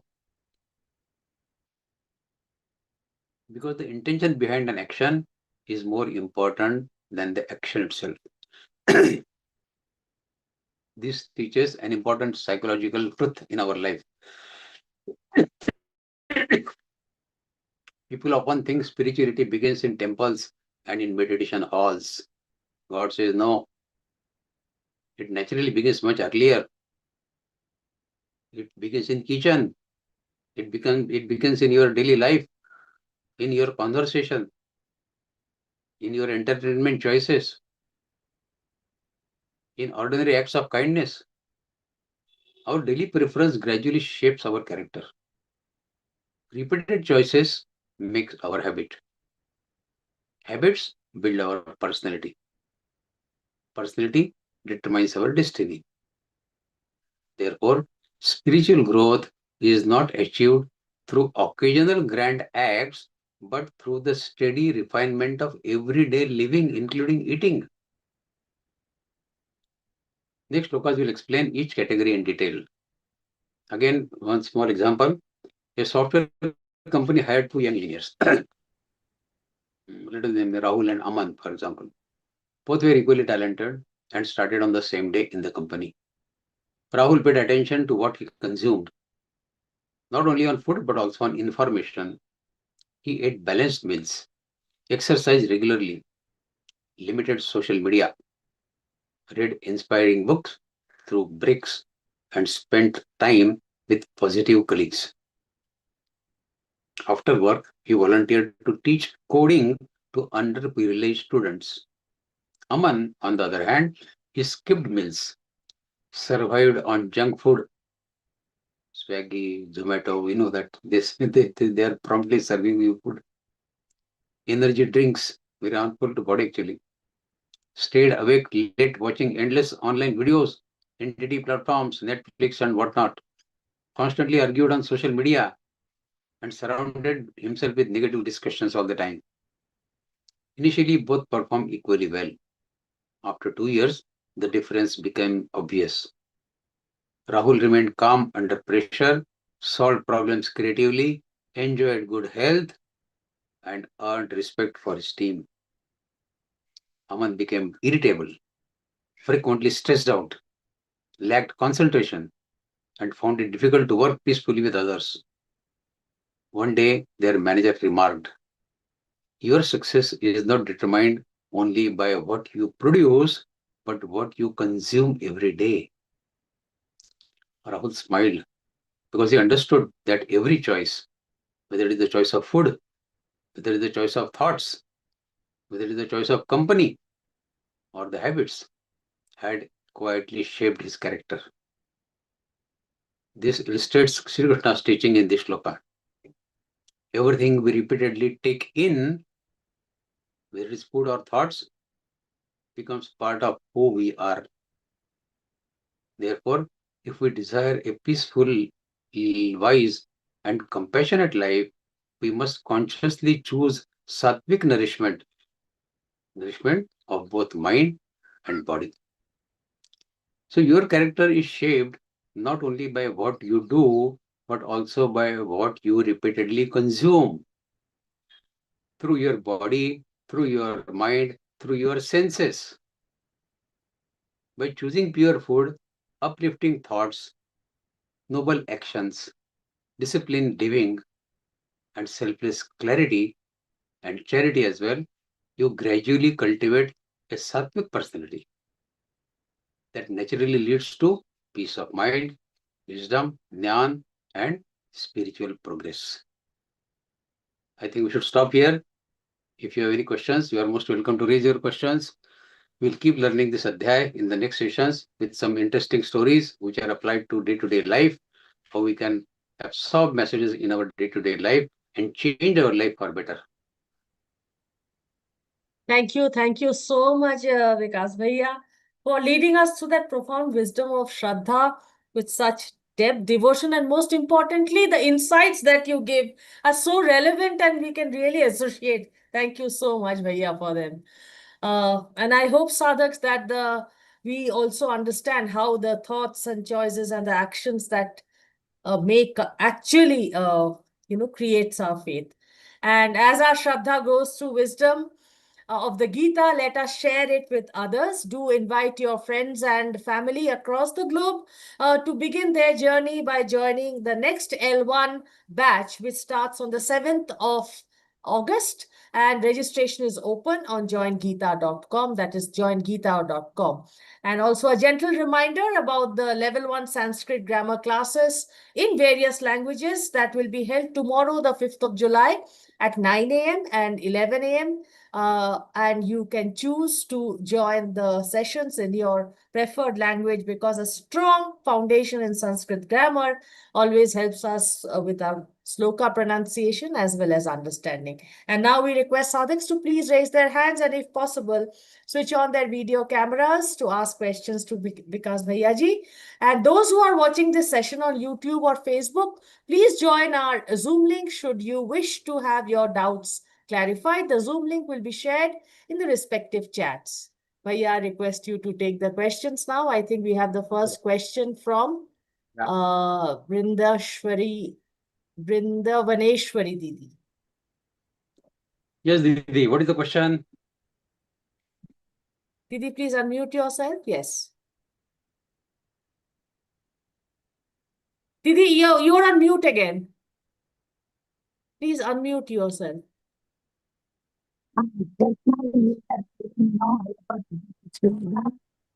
Should not in our body. Your voice is not clear, Didi. Your voice is breaking, Didi. Maybe you switch off the camera, Didi. Your voice might come. You can hear now? Yes, Yeah. Didi. Yes. Just now you were telling about that taking Ekadashi Vrata in a month. Twice I used to take Ekadashi Vrata. So you told no just now, no, should not harm our body. Krishna won't like that and all. So taking this Ekadashi is not good. Taking what? Ekadashi Vrata. Ekadashi Vrata. No. See, God doesn't condemn your doing vrata. Excessiveness that he wants to condemn. People keep fasting on Monday, Thursday, Saturday, Ekadashi, Pradosh, and whatnot. Many days. As I said, 10, 12 days in a month doing fasting is not recommended. One day in 15 days, Ekadashi comes once in 15 days. You must do it. Yes. You must do it. Because that only controls your body as well as mind. Your Indriya Nigraha becomes strong with one day fasting. You don't have to do it 10 days in a month. Excessiveness is what that day I used to take only water and fruits, nothing else. That is perfectly okay. That is perfectly okay, Didi. You can continue doing Ekadashi with water and fruits. God likes that, but don't overdo it. Don't overdo it. Okay. That was my question. Thank you. Hare Krishna, Jai Krishna, everything. Jai Shri Krishna. Jai Shri Krishna. Jai Shri Krishna. I thank you very much for a wonderful lecture. I would like to ask, what is the difference between Shraddha and Vishwas? Because we talked about Shraddha, and there is a another faith, Vishwas. Vishwas. So, and I also found that in 4 Adhyaya 39 Shlok, there is also a word called Shraddhavan Lavate Jnanam. Ah, So how we relate with this chapter from that 4th chapter, statement? okay. First, that important shloka what you mentioned. Shraddha Shraddhavan and labhate jnanam Vishwas. tatpara sanyedendriya jnana buddha param shanti achirena adhigacchati. That is the 4th adhyaya. Okay. So for absorbing spiritual knowledge, Shraddha is a must. If you don't have Shraddha in God, if you don't have trust, Shraddha in Shri Krishna, how can you absorb the message that he has given in Gita? So having deep Shraddha is a must. There are many stories related to Shraddha. Shraddha can do magic. Shraddha can do wonders in life. Without Shraddha, we cannot hope to get ahead on the path of spirituality. So Shraddhavan labhate jnanam. If you want to absorb jnana of Bhagavad Gita, first develop Shraddha in Shri Krishna. That I believe Shri Krishna's word by word what he says in Gita. I will not counter question Krishna why he said like that, why not like that. I will have deep Shraddha in what Krishna says. So Shraddha man labhate jnanam. If you have this kind of undeterred focus Shraddha in Shri Krishna, then only you can absorb the Jnana from Bhagavad Gita. Shraddhavan labhate jnanam. Then you ask, what is the difference between Shraddha and belief? Okay. Yes, belief. Yeah. Now, Shraddha, as I said, it is our innate nature. Right. Okay. And that comes from our past samskars, our swabhav. Shraddha yes. swabhavaja. Right. Whatever is our inherent nature. When we are born with baggage of samskars from our past lives. When we leave this body in this life, we carry 3 baggages with us. Whatever karma we do in this life also, an imprint of every karma goes in one of the baggages that are there in our antakaran. One baggage is of sattvic, second is of rajasic, third is of tamasic. So every karma we do falls in either of these 3 categories. There is no 4th category. So at the end of life, we carry these 3 baggages with us. One bag of sattvic, second of rajasic, and third of tamasic. That baggage which we carry to our next life, it determines what samskars we are carrying to our next life. And that forms our swabhav. That we cannot change. Yeah. It has So come we from should our have past samskars. Shraddha as well as Vishwas. Both No, should Vishwas, go belief is together to different. the God. Yeah, belief is different thing. Belief is external thing. Shraddha and belief are 2 different things. Shraddha is our, as I said, it is formed inside us, which even we cannot change. We can change it only if we are having bad Shraddha, we can purify it through Namasmaran, through Gita reading, through Satsanga. We can change that Shraddha. So I belief have, also. Yeah. I'm sorry. I have got 2 important questions for me, but I don't know whether it is relevant with this chapter. Now, time and again, we'll talk Vedic Sanskriti and Bharatiya Sanskriti. I was wondering how we differentiate between Vedic Sanskriti and then Bharatiya, because there are many Hindu in all over the world. Why we say Bharatiya in Gita? And the second one is, what is difference between, at age of 89, the the Sri Krishna Bhagavan gave Gita, and at the age of 126, he gave Uddhav Gita in Bhagavad.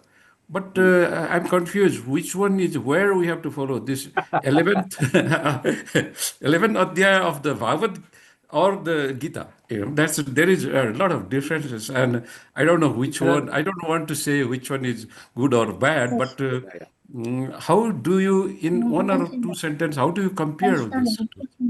See, the context is important. What we need to see in the context. When Bhagavad Gita is said on the battlefield of Kurukshetra, when Arjuna was confused whether to fight or not to fight, withdraw from the battle. So Bhagavad Gita encourages us to perform our karma, our duty in the given circumstances. Right.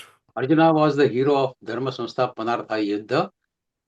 If he was to withdraw from the battle on the battlefield of Kurukshetra, the whole project of Shri Krishna would have fallen apart. Right. The war was basically, Arjuna was the hero of war. But if he withdraws from the war, then what will happen? No Dharma Samstha Panartha. Right. Duryodhana will become more Asuri. Right. You start with troubling people more and more. Right. So at that point in time, Shri Krishna Bhagavan had to teach Arjuna that performing your kartavya karma as a kshatriya to stand for righteousness is the call of hour. That is the Right. call of duty at this moment. Right. So you should do that. But Arjuna had many questions.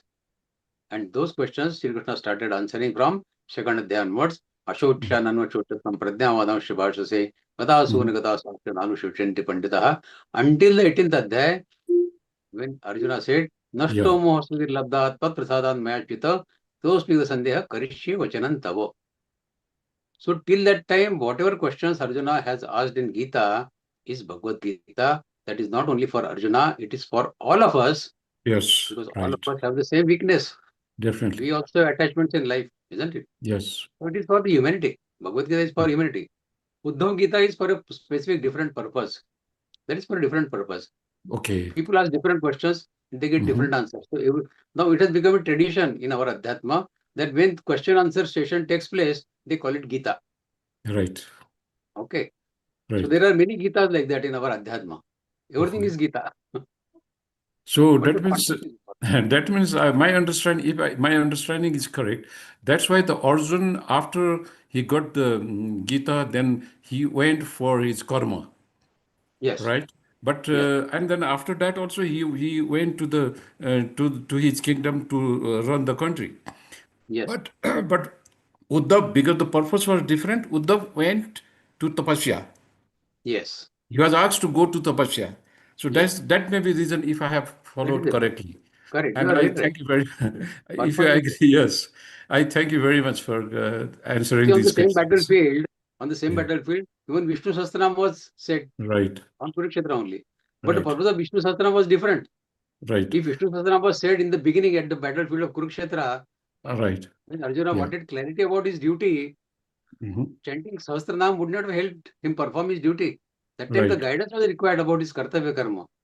Yeah. But after kartavya karma has been performed, and when Yeah. Yudhishthir felt very guilty that so much of Mhm. bloodshed has taken place because of me, Right. he wanted peace of mind and the direction in which he should go for getting moksha.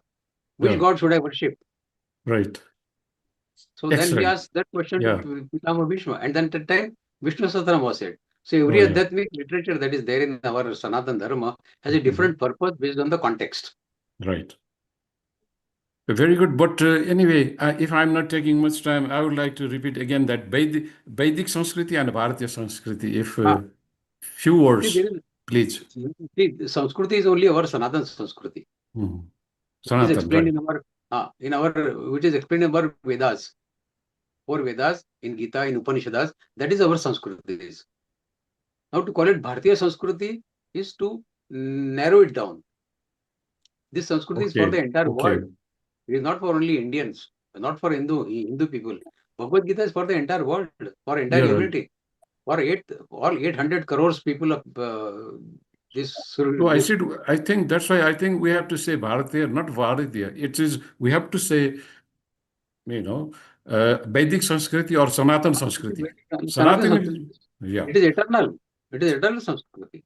Thanks so much. Thank you very much. I Jai Shri appreciate. Jai Shri Krishna. Neha Any ji? other question, please? Yes. Jai Shri Krishna, Bhaiya. Jai Shri Krishna, Didi. Bhaiya, my doubt was what is superstition? Superstition is you believe in Andhashraddha. Superstition is Andhashraddha. Word to word translation is Andhashraddha.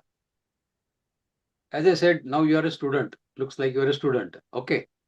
If somebody tells you that if you keep a piece of that peacock in your book, then you will get more wisdom. People have that habit. वो मोर का ये था ना पंख. If you put that in the book, they say that you will get wiser. If you do that, if you go to market, buy that peacock feather and put it in your book, that is Andhashraddha. That is Andhashraddha. That has no scientific basis, no logical conviction, but somebody has asked you to do it so that you will get this benefit of getting wiser without any background, without any proof of it. That is blind faith. But somebody asks you to worship Saraswati, say Ya Kundendra Tushar Har Dhala, Ya Shubhra Vastravrta, Ya Veena Vardanda Manditakara, Ya Shveta Padmasana, Ya Brahmatrit Shankara Prabhutivir Devai Sada Vandita, Samam Pad Saraswati, Bhagavati, Nishesha Adhyapaha. You chant this shloka, you will get wiser, then that is Jnana. This is Shraddha, and that is Andhashraddha. Okay? Okay, Bhaiya. Okay. Any other questions, please? Yes, Bhaiya, from Chandaji. Anji, thank you. My question is, what is exactly Shastra Vidhi? Because we have puja vidhis, like you first put put haldi, kunku, and a process of doing puja. Does Shastra Vidhi come in that, or what is it exactly is what I want to know. I'm sorry, it's a maybe very silly question, but No, your question is very right, because nowadays we don't know what Shastra recommends, because nobody reads Vedas, isn't it? Nobody reads Samveda, Yajurveda, Rigveda and all that. Nobody reads Upanishads also. So we don't know what Shastra is, what Shastra is prescribing about our puja, how we should perform puja. In today's time, there is a book called Dharma Bhaskar that lays down all the rules for us to perform puja, to perform yajna, to perform all rituals, including when some near one or dear one dies, how many days Sutak Kal we should perform, we should have. All small clarifications have been given in that Dharma Bhaskar Sindhu, or whatever that name is, Dharma Bhaskar, I think. So for us, that is the Shastra, because that is an extract from all the spiritual literature that is there in our Sanatana Dharma. So when we come across any such question in our mind as to what we should do, we should refer to some authentic book or authentic person who will guide us correctly on our question. People ask questions. If there is a death in family, should we read Gita or not? Now, this is a Shastra. When you get clarification on it based on Shastra, then only you can give right advice. So, is it important to follow Shastra Vidhi? Because, see, it's too complicated. Like this God likes only, like Shankar Bhagwan, only white flowers and Bel Patra, no other flowers you should put. And all these things, is these things important? Is So this these things are not Vidhi important. following a proper procedure important, or your faith is more important? What, like you just trust in God or That is what we somebody who's discussed there. today, that your Shraddha is important. What you Right. do externally, whether you offer yellow flower or white flower, is not important. Your Shraddha, with what Shraddha you are offering, is more important. Okay. Thank you. We learned today Got my answer. that your external action is not important. The intention behind that action is important. You are performing Right. Kalika Mata either for some good reason, then it is Sattvic Shraddha. But you are performing puja to Kalika Mata so that your neighbor becomes bankrupt or he comes on road, then that becomes Tamasic Shraddha. Externally, the action is same, but your Shraddha determines what kind of person you are. Shraddha, it defines your character. Okay. Thank you very much. Jayaji. Jai Sri Krishna Bhaiya, thank you for the excellent explanation. I have a doubt on the third sutra. What is the meaning of Yachraddhas?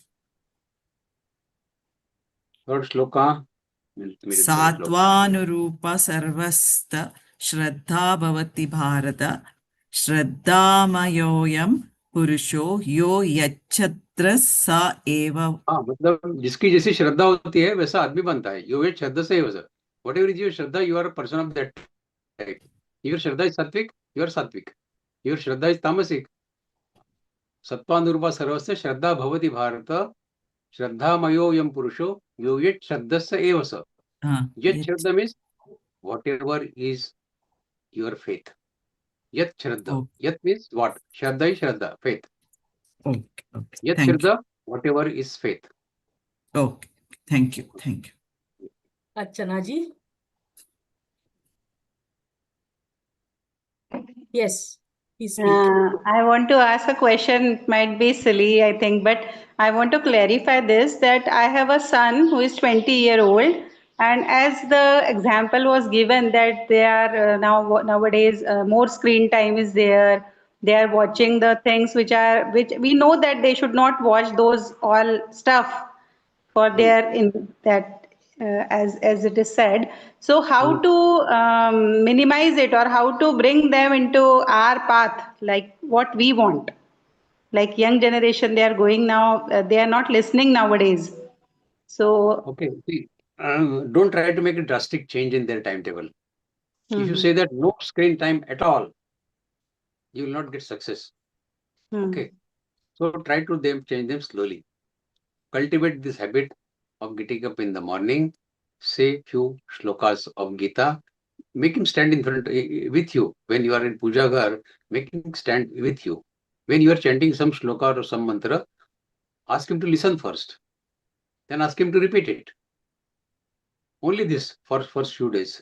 In the evening, when you are burning lamp in front of your God, Krishna, ask him to hold his hands and say Namaskaram. So small things can change his daily no, he is routine. doing puja, he is doing arti with us, everything he is doing. He is religious in that way. But Then it that is very easy. screen and that laptop and screen, whole day they are on that. So how to, because nowadays everything is on that only. But I want that that should be minimized. So how to inculcate that? No, then it is easy to inculcate this kind of habit in him because he is already religious minded, as you say, he is performing puja and arati and everything. So he will understand the importance of avoiding screen time excessively very quickly. You try to tell him this, what we have learned today, that whatever is your Shraddha, it will define your character. Your character will define your destiny. If you want to achieve a good job, and if you keep spending time in your screen time, you will not get good things in life. You have to become a good person. If you keep eating junk food, 26 some gunas. sattvic food, you will attain bad health only. That is the destination you will get. So your habits, your Shraddha determines what kind of destiny you will get. If you want to get good destiny, then change. As you are performing puja and participating in arti, okay, nowadays children cannot remain without screen time, but there should be some fixed time. Okay, Saturday, take 2 hours for screen time. Sunday, take 1 hour for screen time. Something like that. That should be regulated. You should create a timetable and make sure that he sticks to that timetable. Otherwise, No, they have mobile nowadays, na? So anytime when they are free, they are watching those reels and all this. So how to minimize it? It is a big problem, not only of mine, but other everybody, parents also they are having problem. even small children these days, when they are not eating their food, the parents, what they will do, they'll put mobile in front of their eyes and they start feeding them. And the boy That doesn't is know what the he's problem of eating. parents. The kid will not know what he's eating because his eyes are glued to the screen. So this happens. It's a very real life problem what you are mentioning. But as parents, we have to change that. How much success we get is not in our hands entirely. It depends on their sanskars also of past lives. But slowly and surely, they will change if they respect you. If when your son respects you as a good mother, he will start listening to you because 20 years is not a small age. Yes, because he is grown up, na, that's why the problem. When he was small, the small one, that time he was listening, but now they are in college and they Ah. are Because so. the company that he keeps also matters, isn't it? Ah. He is at home for a few hours. Most of the time, he may be outside in college or in his job, whatever he wherever he is. So, what company he keeps is also important. Keep an eye on that also. What company he is in, what kind of friends are visiting him at home, what they are talking. Keep an eye on that. Then you will know in which direction he is going. If you observe some danger, then try to stop at the right time before it is too late. But changing habit is in our hands. We should keep trying for it. As I said, put a timetable. Morning, when you wake up for 2 hours, you will not switch on the mobile.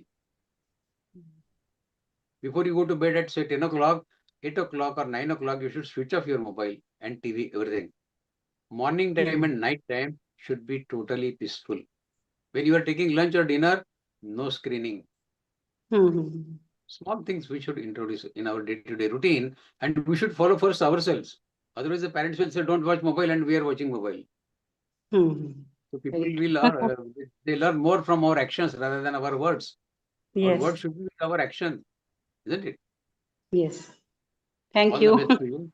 Best of luck. Thank you. Thank you. Varshaji, please unmute yourself. Yes, please ask. Jai Shri Krishna. This is about ahara. Like we have a sattvic ahara and samish ahara. Actually, we eat fish, chicken, like that, eggs. But they say कि for some communities, like it is allowed to have fish, this samish ahara. So I just want to know whether if we have to gain inner transformation and sattvic puja. So do we have to leave the food we eat? Really speaking, the non-vegetarian food is considered to be rajasic. It is rajasic food. Okay. I don't call it tamasic, but it is definitely rajasic. If you want to go ahead on the path of sattvic, that means on the path of spirituality, then you have to at least minimize rajasic. Some people cannot give up totally. Yes. But instead of taking it daily, take it once in a week, then slowly once in a fortnight, and then once in a month. After you get deep into sattvic bhav, by chanting Geeta every day or on every Ekadashi, you yourself will decide that I will not eat non-veg now. Yes. That transformation will come from within. Yeah. If you try to do it forcefully, your mind will protest. I will not change. But when it comes from within, because of effect of Geeta, then that effect remains permanent. You'll change on your own. Yeah. Your own, you try to reduce that. Yes. Once a week, once in fortnight, once in month, and automatically it will go on disappearing then. It will disappear one day. Yes. Yeah. So at this age, at least when we are at advanced age, our sight should be on Krishna rather than our food. It is a habit since the childhood, like. I agree. I agree. But now, having realized that food also affects our mind, and food determines our thoughts in mind, then we can decide to change slowly. Yeah. Not drastically, but slowly. Yes. Isn't it? Yeah. Thank you. Jai Shri Krishna. Pankaj-ji, please unmute yourself. Pankaj-ji? I think he's not unmuting. Yogesh-ji, please unmute yourself. Yes, please ask. Yes. Jai Krishna Bhaiya. Jai Shri Krishna. In third shloka, Sattvanurupa Shraddha Bhavati Bharata. What does the Sattva stand for? Sattva means our inner mental constitution, Sattva, of what we are. Here it is not Sattvic Bhav, it is not Sattva Rajatama, that's Sattva. Sattvanurupa according to one's inner nature, Sattva. That is Sattva means existing. What as what we exist. What is our mental constitution? That is Sattvanurupa. That is our Rupa. So here Sattva means does not mean Sattva Guna, but Sattvanurupa is our inner nature. Our mental constitution is Sattvanurupa. Okay, thank you, sir. Yeah, okay. Purani ji, please unmute yourself.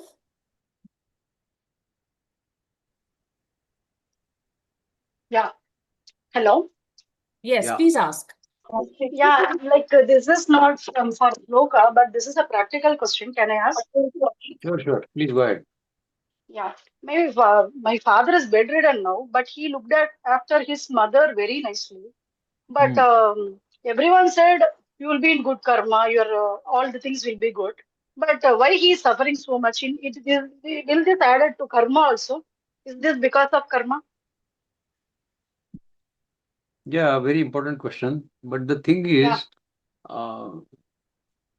you see, we have the record of karmas that we do in this life. That since childhood, I am a very religious minded person. I have served my parents. I have helped my family. I have helped my neighbors. I have done a lot of charity. Then why should I catch up? somebody, when we have to pay for our past karmas or for past life as well. We have the balance sheet of only this life with us. God has our balance sheet for all past lives. And as they say, it is better to get rid of our past burden by paying off those debts. Okay. The best way to get rid of our past load or past karmas is to suffer in this life and get rid of it. Okay. So what he has to do?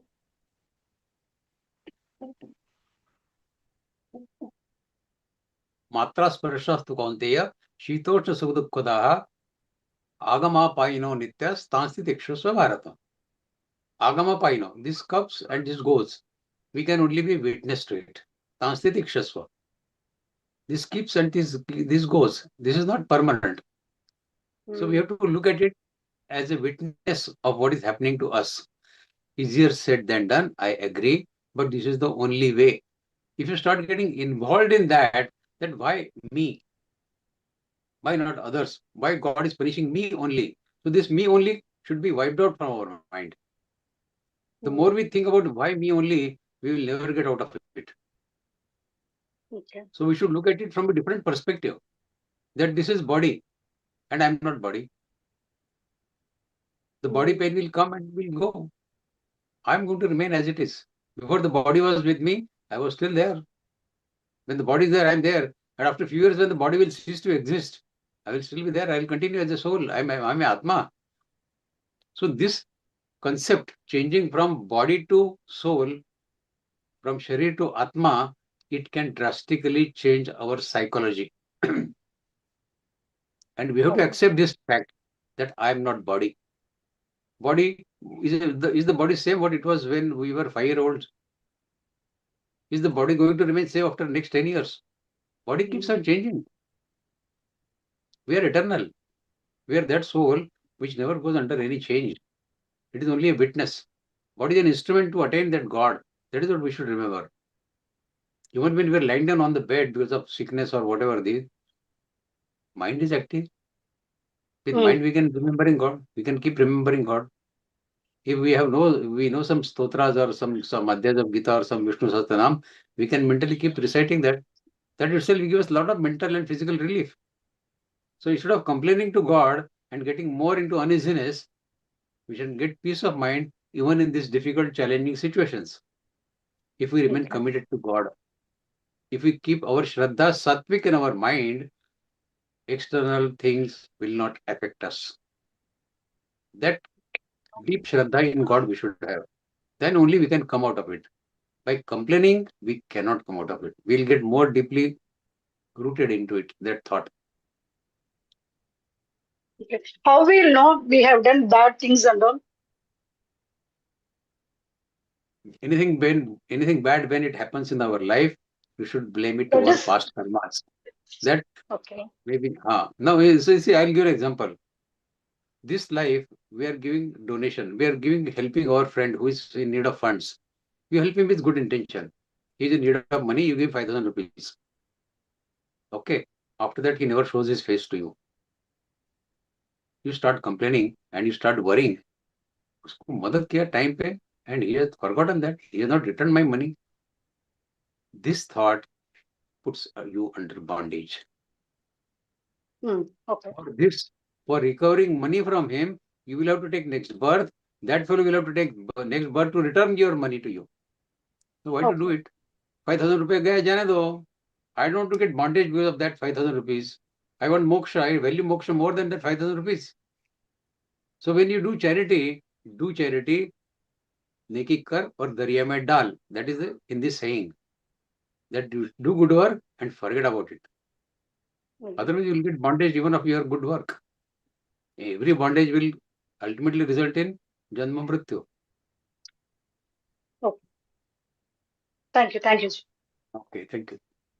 Any other questions, please? Yes, 3 more. Okay. Radhika ji, please unmute yourself, Radhika ji. Jai Shri Krishna. I have a question. Thank you also for your Vivechan, very, very insightful. So my question is, if I live with somebody who's very tamasic, and I'm really working within to try to be more on the sattvic, where do we put our energy?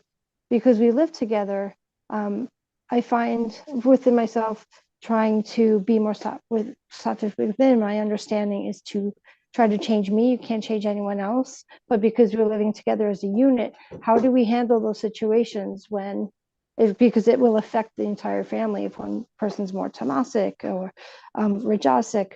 So I just want to see your insights on that. First, we have to look at ourselves. What nature, what Shraddha we have. Are we really sattvic? If we are rajasic and we are expecting others to be sattvic, then that may not be the right thing to do. First, we have to change our Shraddha, ourselves. And if we are convinced that yes, my every thought, my every karma, my every action is sattvic, then with example, you can demonstrate to your family members or to whosoever are there with you that look at me. I'm also facing difficulties in life, but I have not allowed that difficulty to disturb my mental peace. I'm still dedicated to God. That is giving me the mental peace. That is creating the Shraddha Bhav, which is sattvic in my mind. Anybody cultivating sattvic Shraddha will enjoy peace of mind. External situations will disturb him to the minimum. He will get disturbed because we are all human beings, but that disturbance will be minimum. A person with Rajasic Shraddha, he gets disturbed with even small things. But a Sattvic Shraddha person, he gets minimum disturbance in life because his attention is to the God first, then to the external things. Your focus determines what kind of person we are. As I said, our Shraddha determines our character. If we are having Sattvic Shraddha, then we are having Sattvic character. If our Tamasic Shraddha, then we are a Tamasic person. If you want to be on spirituality, we should be Sattvic first and ultimately even crossing over their Sattvic. Because Gunatit, going beyond 3 gunas, Naistari Gunya Bhava Arjuna, that Arjuna has been said by Shri Krishna also, we have to cross over the 3 gunas to get that moksha, to get liberation. That should be the objective, but that is a very high objective. Let us start becoming from Rajasic to Sattvic first. Sattvic is a springboard for us to jump over to Gunatit. Unless we reach that springboard of Sattvic, we cannot attain that Gunatit. So let us all of us first try to become Sattvic first. To reach that springboard, which will push us to Gunatit. From Tamasic, we cannot become Gunatit. So getting Sattvic is the first step towards becoming Gunatit. That is why we are studying this Gunatraya Vibhaga Yoga 14th Adhyaya or the Shraddha Traya Vibhaga Yoga. What is the purpose of devoting 2 adhyayas in Bhagavad Gita for only gunas? Sattva Rajatamo, Sattva Rajatamo. In 18th Adhyaya also there are plenty of shlokas which talk about Sattva Rajatamo, Sattva Rajatamo. Why Krishna Bhagavan is emphasizing so much on these 3 gunas of human beings? Because they determine our character. Krishna wants us to change from Tamasic to Rajasic, from Rajasic to Sattvic, and ultimately becoming Gunatit. So this first, we should absorb this wisdom of Gita in ourselves, and then we should explain it to people that this is how the life is. Learn it now. Make them learn Gita, and then they will change. Thank you. Thank you very much. Pankaj ji? प्रणाम आपने भैया बताया था एक किताब का नाम जिसके अंदर कैसे कार्रवाई करनी है उस किताब का नाम दोबारा बता दीजिए कृपा होगी आपकी धर्म संस्कार करके एक किताब है धर्म संस्कार धर्म संस्कार ये कहाँ पर मिलती है अमेज़न पे देखिए अमेज़न पे मिल जाए शायद अच्छा धन्यवाद प्रणाम गिरिजा जी Jai Shri Krishna Bhaiya. Jai Shri Krishna. Bhaiya, I have a 90-plus-year-old mother who sometimes suffers from hallucination. I want to help her sometimes I'm patient, but sometimes I get irritated, and I talk to her a bit sternly, and I feel very, very guilty because of my reaction to her. I want to help her very much. Can you please show me a way where I can help her? Okay, I can understand your predicament. Everyone has to go through this who is taking care of his or her old parents, as you have done. I have also gone through this. My father passed away when he was 90. My mother passed away when she was 96. So I have gone through this. It is difficult to take care of old aging parents who are not in total consciousness. You have seen them in their good days, and when you are seeing them talking like insane people, you suffer. You can tolerate it for a few days, but ultimately your patience, sometime it gives up. That is the way we have to control our mind in such difficult times. We should remember all good things that they have done for us. And we should always remember that we also are going to get old one day. Nobody can avoid old age. Nobody can avoid disease. And nobody can avoid death. So keep ourselves in their position. That how do we behave when I become 90 years or 95 years? Can I guarantee that I will still maintain clarity of thoughts, my body movements as I am having today? Can we guarantee this? We cannot. Nobody can predict what will happen tomorrow. So we should keep imagining this kind of uncertainties for ourselves also in that age. And then only we can realize what kind of problems they are facing. See, the best medicine for old people is to sit with them and talk to them patiently for 15 minutes. That is the biggest medicine for them. External medicines may or may not help, but talking to them with sympathy, putting a hand on his or her head, patting her back, saying some good things, taking her to the past when she was young, you were a kid or you were also young. Remembering those days will bring freshness to her mind, and she will start coming out of this pain of old age. But what we do, we try to tell them based on what they are doing now. That is wrong. Things are not under their control. Their mind is not under control because of age. Their body is not under their control because of their age. We are sane people. We understand this. If we also start behaving like they are doing, then what is the difference between them and us? We are much younger than them. We understand life, that we are also going to become old one day. So best way is to understand them, because I tell you honestly, once they are not there and you feel guilty about it, this guilt will chase you for the whole of your life.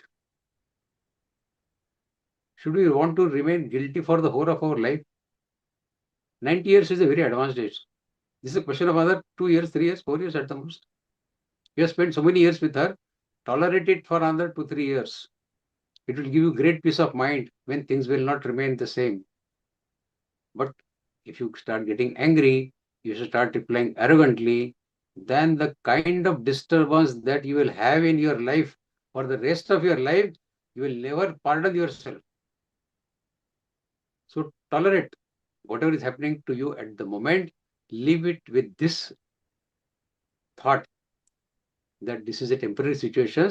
Either she will come out of these problems or she will say goodbye to all this. Ultimately, everybody has to say goodbye. And 90 years is not a small age.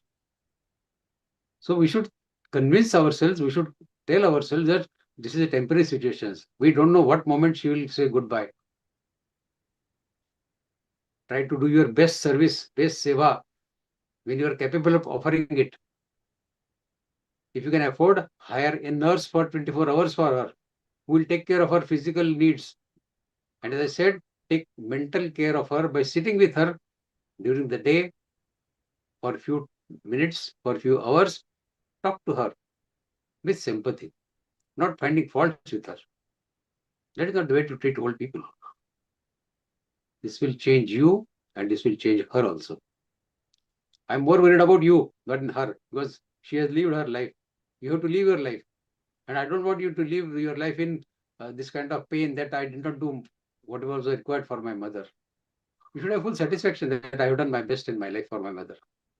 And that feeling can come only if you take care of your mother now. It may be difficult, but do it. There is no other way. Otherwise, the guilt Bhaiya, that we carry. I think Girija ji has left. I think she got disconnected. But Bhaiya, I'm sure she can see this on YouTube and Okay. take your very, very valuable advice. I also have a very aged mother, and Bhaiya, you really hit a chord with me today. And Bhaiya, I think there are no further questions. Shall we go Okay. for Purnahuti? Yeah, okay, we'll go for prayer. Yes. Thank you. Thank you again, Bhaiya, for that wonderful Vivechan session and, of course, the question answers. Sadhaks, thank you very much for joining today with so much of enthusiasm and sincerity. And we look forward to welcoming you back next weekend for the concluding part of the Vivechan session on Shraddhataya Vibhaga Yoga, very important chapter. We also gratefully acknowledge the technical and back-end team whose unseen yet invaluable seva makes these sessions possible week after week. And with hearts filled with gratitude for today's reflection, let us now turn once again to Bhagwan in our prayers. For this, I respectfully invite Sadhana Mistry ji from Vadodara, Gujarat. Having been associated with Geeta Pariwar since April 2023, she has completed all 4 levels of Learngeeta program twice and lovingly offers her seva in the calling team. Sadhana ji, may I request you to kindly take our collective prayer to Bhagwan. Jai Shri Krishna. Jai Shri Krishna.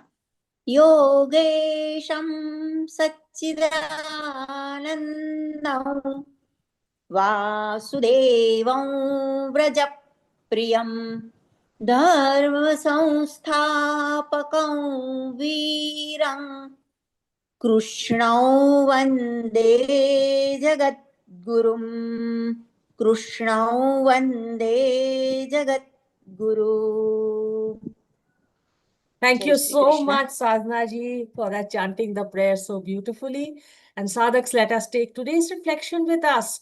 Live through the week and return with renewed enthusiasm as we continue this beautiful journey of getting Geeta Gyan into our lives. And now, let us conclude today's session by joining in the collective chanting of the Hanuman Chalisa. Jai Shri Krishna to all. Jai Shri Krishna.